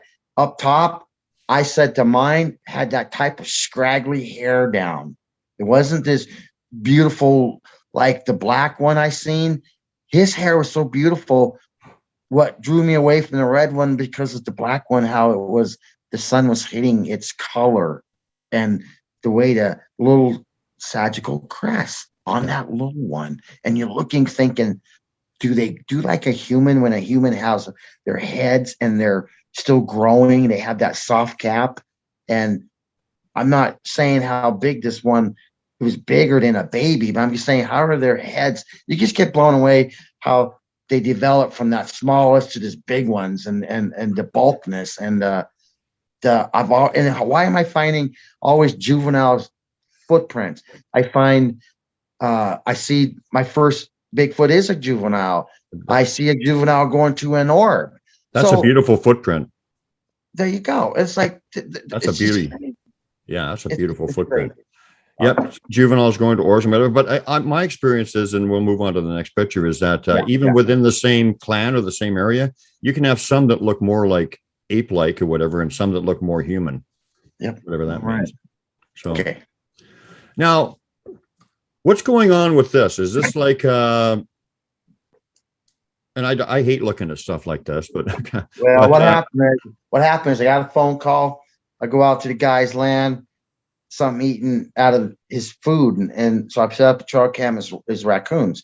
So then he says, well, come look at this. And he shows me this sheep. Now the sheep that he showed me was chewed up. So I put up a trail cam. It's mountain lions. They're chewing this other sheep to death. They're just chewed the ribs. They threw all the innards out. They just munched this other sheep to munches to death. So what I asked the owner was, can I walk the land and see if there's any more missing? Well, I walked the land and I find this one. This is the second find I find. Yeah. Well, about 3 days prior to this, there was a UFO that flew over to Stanley, and it's recorded. And I got the recording, and it flew right over Glen Haven. This is that area that I get my Bigfoot stuff. This is a part of it. That area, it's called Glen Haven. So I go down there to this guy, and I do, like I said, I find this other goat. I go to mountain lion chewing him. So I find this one, and this one is like this. And I'm thinking, dude, this one looks like it's been dropped. His neck's broken. His eyeballs popped out, and his anus is cut out. Yeah. And I said, and there was a UFO that flew over here 3 days ago. So I called David Pilatus from Missing 411. David came down and spent the day with me. We went to this, guys. David got done with this analysis. He says, Kenny, you have a UFO abduction here that I go, I know I do, Dave. That's why I called you. And I'm so lucky out there to have Dave to come and mature me and what I'm doing, guys, because I got David Pilatus with me. And he verifies, go, Kenny, we lift this up, and I go, well, I want to get a picture up in there. It's cut out, and his eyes popped out. His neck is broke. So yeah, look at that. Look at that. That's like a surgical. I mean, that's not a bite. That's like a triangle. Yeah, and nothing, and so nothing touched. I go, Dave, you got a radioactive counter? He didn't have one. You know what, guys? That goat sat there for 2 weeks, ain't nothing touched it. But the other one, just like a football field down the hill, chewed to smithereens, dismembered by now, gone. This one, man, I don't want to touch you. Finally, we had to take the thing and drag it so far up in the woods and throw it up into the woods. I've heard that predators don't want to touch these. They don't want to touch it. They don't want to touch it. But so what did David Pilates say on what happened? He thought it was like, he thinks it was an alien. Yep, he thinks alien, and it, because I said it dropped it from a spaceship, Dave. I don't care. He says it's Kenny. You got it right. It's something here. It's alien. And it's, look at the ass. I'm sorry, guys. Look at the anus. It's chopped. It's the privates are, and it's yeah. And then I got a graphic photos, but I got to show that, hey, I don't like looking at stuff like that, but I mean, it's compelling. I don't either. I don't want to see animals hurt and that. But I think that was something that in this, what I'm in, besides Bigfooting, we get this stuff too. Have you got any insight or any opinions, or has Pilates said anything or whatever? Why? Because I mean, I've heard of this kind of stuff before where, exactly what we're looking at with the eyes removed, no other damage other than it looks like it was dropped, the anus cut out, stuff like that. What's the reason for that? Do you have any idea? Well, they're talking about manufactured things. Is this something that did they draw this thing up into the ship and there's no blood around it. It's just that eyeball is about the only bloody spot you're going to see. That's common, right? Yeah. Yeah. And it's like, do they bleed these things? Why do they need our blood? And you get these stories of they need or these are animals. Are they, I don't know. Why do they do this? When it started in Colorado and the valley, all those mutilations with the horse, that started all this Colorado mutilation things with the cows. And then why is it with these animals? What are they doing with them surgically? I mean, what's cutting? I don't know. You know what? Are they manufacturing? Well, I don't know. Are they making other parts? I mean, what is the reason? I don't know. How about you, Beans? You got any insight into that? Yeah, there's stories about, first of all, almost every animal, including humans, have been taken and done like this. Dogs, cats, goats, horses, bulls, everything, cows.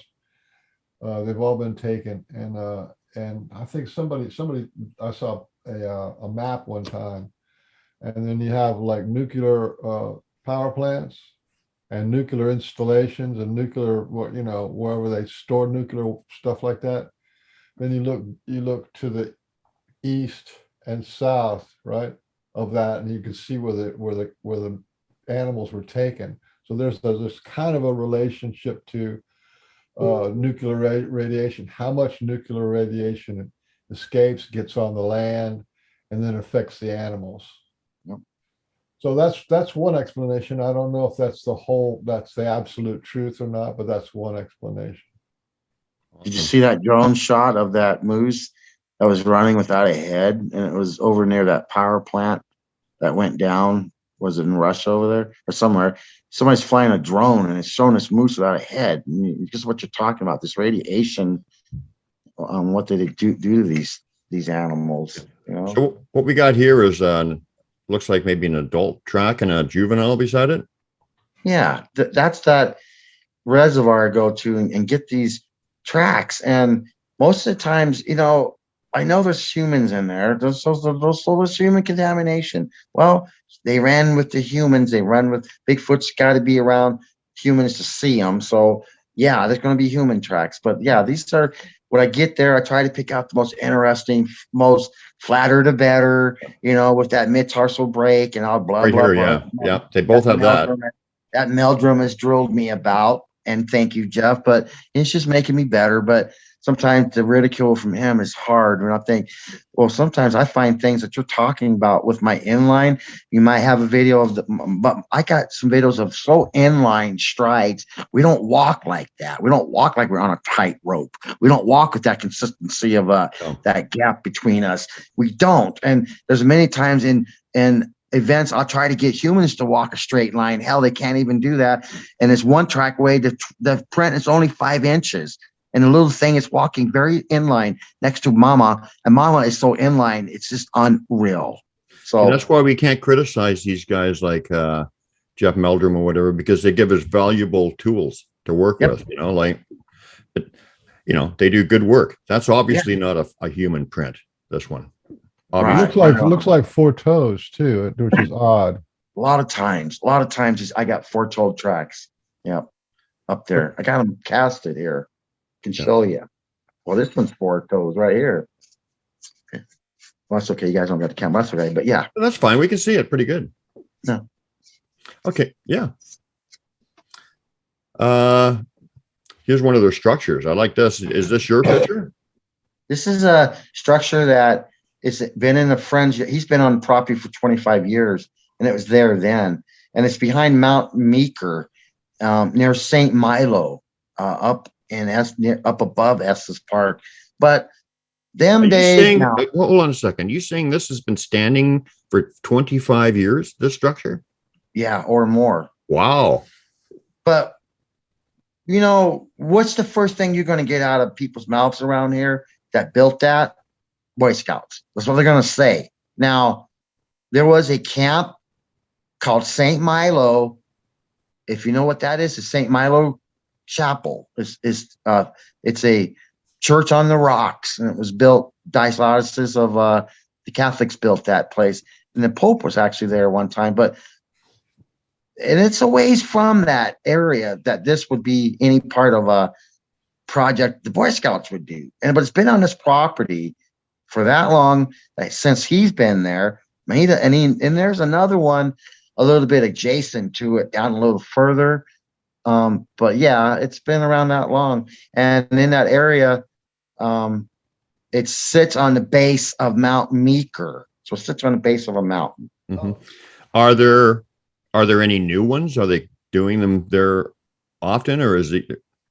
I don't see any add-ons. I see a structure that's I don't see any. I don't put trail cams up on it or nothing.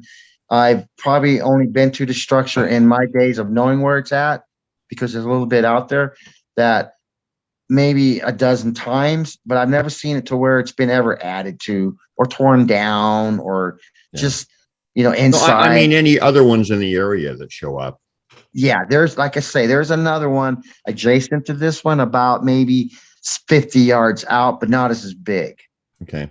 Yeah, I mean, my experience is I'm 110% sure that they make these structures, but there is also, you have to use some discretion as well, because there is bushcraft, there are Boy Scouts, but you get to know what you're looking for or whatever, right? So yeah, because up in the other areas, I get these, they're 30 feet in the air. They look like pixie sticks up top. Exactly. They're so weaving and poke through. It's like, that's different from this, of course. I call them pixie sticks, and it's just what they are. It's what they look like. And up on top, they are so intelligently put there. Yeah. So whatever. And, also with some of these structures or whatever, like there's just some of them that I come across serve absolutely no purpose whatsoever for a human to make. Because usually when Boy Scouts or whatever would make them, they're like shelter or whatever, right? That's what a lean-to. You're going to show a shelter for the night. Exactly. And I was a Boy Scout leader.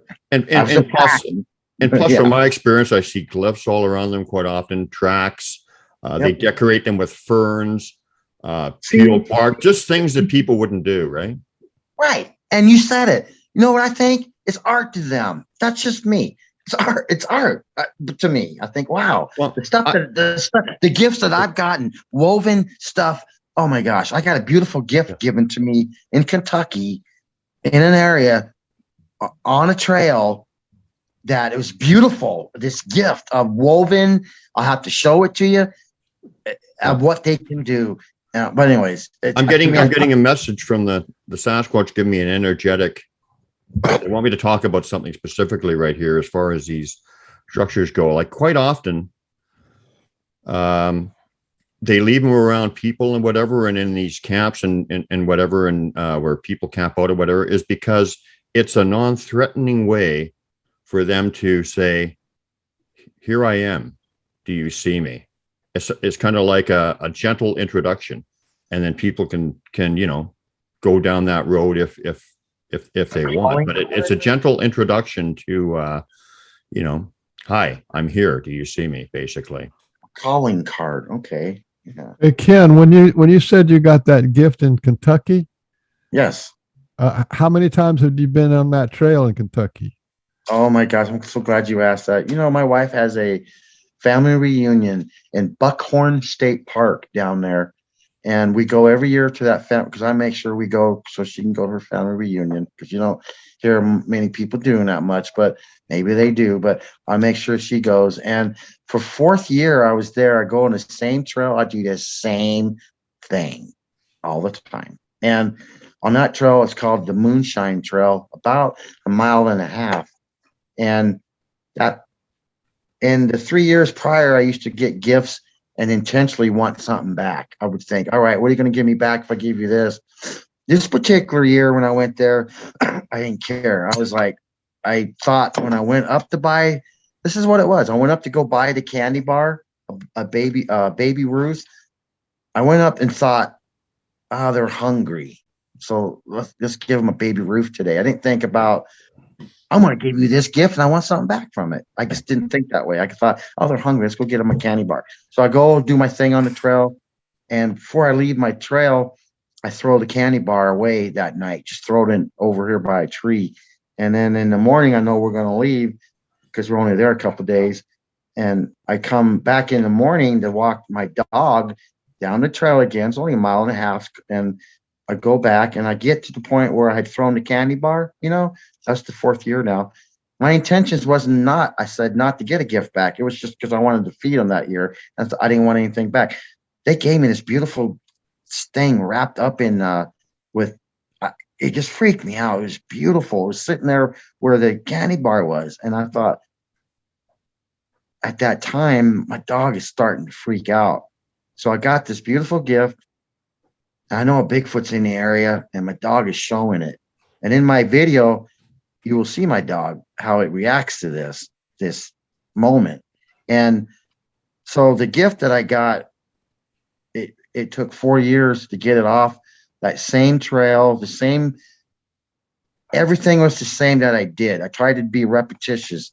And by just doing the same thing every year. Finally that year, my intentions inside my heart was just to feed them, not to get anything from them. See? Because most of them I want something back, or I'm going to give them a gift. They're going to give me this. They're going to flip this. I want it back. That year, I just went like, I'm feeding you out of thankfulness. Just here, I'm sure you want a candy bar.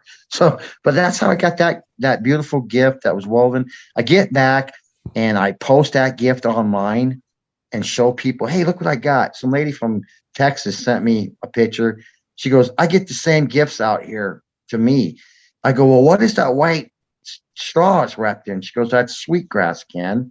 She goes, I have the same thing. Sweetgrass was carried in the Indians' medicine bags. And I was like, really? So that's but how can this beautiful gift like this, it doesn't look like it's been out in the forest, look so beautiful? And she just says, I have a lot of these. And she sent me a photo. I could almost match them. I was like, wow, these two look alike. So I was like, that is cool. So when I do go on and get stuff like that, I try to share it to get it debunked or to see if somebody else is getting things too. Well, that's amazing. So you have friends with a clan in at least 2 different states or maybe a couple of different locations in one state, right? How many different groups can you go to and expect to get interaction? How many different states and locations? You don't have to give me you don't have to give them just like as a count kind of a thing. It would be Kentucky and Colorado. Now, Nebraska, I'm still, you know what? The first week I'm in Nebraska, I'm not even living here. Art, a local guy, takes me down to the Republican River and I find a beautiful footprint right away. And Art's like, I'm just like, Art, that's just me. And it says, Kenny, what is it? It's just, and there it was. And we got pictures of this beautiful print. And it's like, everywhere I go, it seems like I have good luck. So in Colorado, in Kentucky, I have pretty good feel. Nebraska, like I said earlier, guys, I'm still trying to bring that here, trying to find out. And I just found out that this lady bought 130 acres not far from me, just right, hop and skip away. She thinks she might have some activities on her land, and it's a secret burial ground. So anyways, I'm trying to find out in Nebraska. I know my best luck has been in Kentucky and Colorado. I feel more attached. I'm trying to bring my attachment to here, and there's just something in there that's not letting. Because Nebraska's so, you're in the flatlands of where are they going to be at here? Well, they're here. They're in the Indian reservation for sure on the wooded parts of Nebraska. And Nebraska has a lot of crevasses here. And I know it's got to be caves here. So I'm just, but I love Kentucky, the Daniel Boone State Park. Yeah. You go back 3 feet, that, and you're lost. It's like just so. Colorado, our forests are more sparse, and you have more sightings because they're open a little bit. They're not like Kentucky. Kentucky's so full, it's hard. But yeah, I know that Teddy Roosevelt had a Sasquatch encounter, but didn't Daniel Boone have something too? I think there was something with Daniel Boone as well. I'm not sure. Yeah. Well, but anyway, do you know anything about that or no? No, I know that Teddy wrote about it in his book. Yeah. I know the Teddy one, but I thought there was something with Daniel Boone. Before we get into this dog man print, which I'm fascinated with. I wanted to ask you, because this is my experience. Do you think that they are leading you, maybe without you even knowing, to discoveries? Yeah. Because definitely they're doing that with me. I'm wondering, what do you think about that? Yes, I do believe that. I believe that now that it's taken me to accept that they're using you through channeling, maybe through projection thinking, through things that's helping. You said, and when you talked about, has this helped me, guys? You talked to a man that's got 7 DUIs, a man that was headed to prison for drinking, a failure. A lot of years I did my big footing, but I drank too, guys. I didn't go to jail. I changed my life, just bettered me. The other day I'm just saying, I'm with the film guys, and I say to them, I'm sitting in here filming with you guys, and this would never have happened if I didn't change, if Bigfoot didn't help me change. I was headed down a road that was horrible. And am I better now? Oh yeah. This has tremendously affected me, but it's tremendously helped me. That's wonderful. So what I'm talking about specifically, and you did say yes, but for instance, I'll be out on an excursion or whatever, and this is an example of what actually happened. And all of a sudden, for some reason, and I think it's thought placement, and you just get to know it over and over because it happens so often, you get to realize it for what it is. But I go off trail for no apparent reason that I'm aware of, and I find amazing stuff or whatever. So that's what I'm talking about. Do you feel that they are leading you to finding their stuff, or something that will, they want you to see? You already said yes. You asked him twice. Well, I'll tell you an example too, because I was driving one day and something said pull over. I don't know why I'm pulling over. Okay, right. I pull over, right? Open up my car door. What is right there? Just right there as I open up my door, a wallet. It's sitting there, a wallet there. I'm thinking, what made me pull over and do that? And I'm not driving too long ago in Nebraska, and something says a deer's going to hit you. I go through the freaking red light, go down the road a little bit. A little deer jumped out of the ditch, came up and hit the passenger side of my truck. And I'm like, so I called Robin, and I said, Robin, I'm sick of this. All my life I've had these projected precognition. Yeah. Yes. And it goes from, oh my God, there's so many labels that you could have that they could put on this, but it's like a projection of seeing things happening before it does. And sometimes it's just too much. Like with the deer, it was like too many crickets, man. Just thought about it. I mean, minute two later, the deer jumped out of the ditch and it hits me. I'm just thinking, but it happens when you said it. And growing up, and I learned that my grandmother had some type of connection. Now, grandma didn't talk about that much. Grandma raised me, but my cousin will talk to me about it because she's older. And she says, Kenny, grandma was the same thing like you have. You two always had these premonitions, these projections. So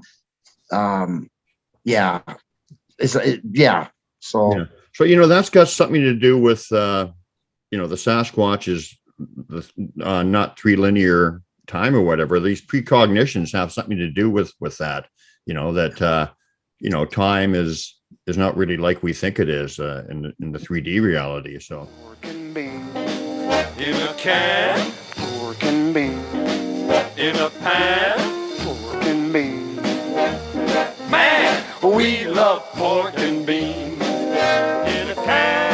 Handy, handy, handy in a pan. Candy, candy, candy in a can, in a pan, in a pan, in a can. Man, oh man, they're just dandy. Pork and beans in a can.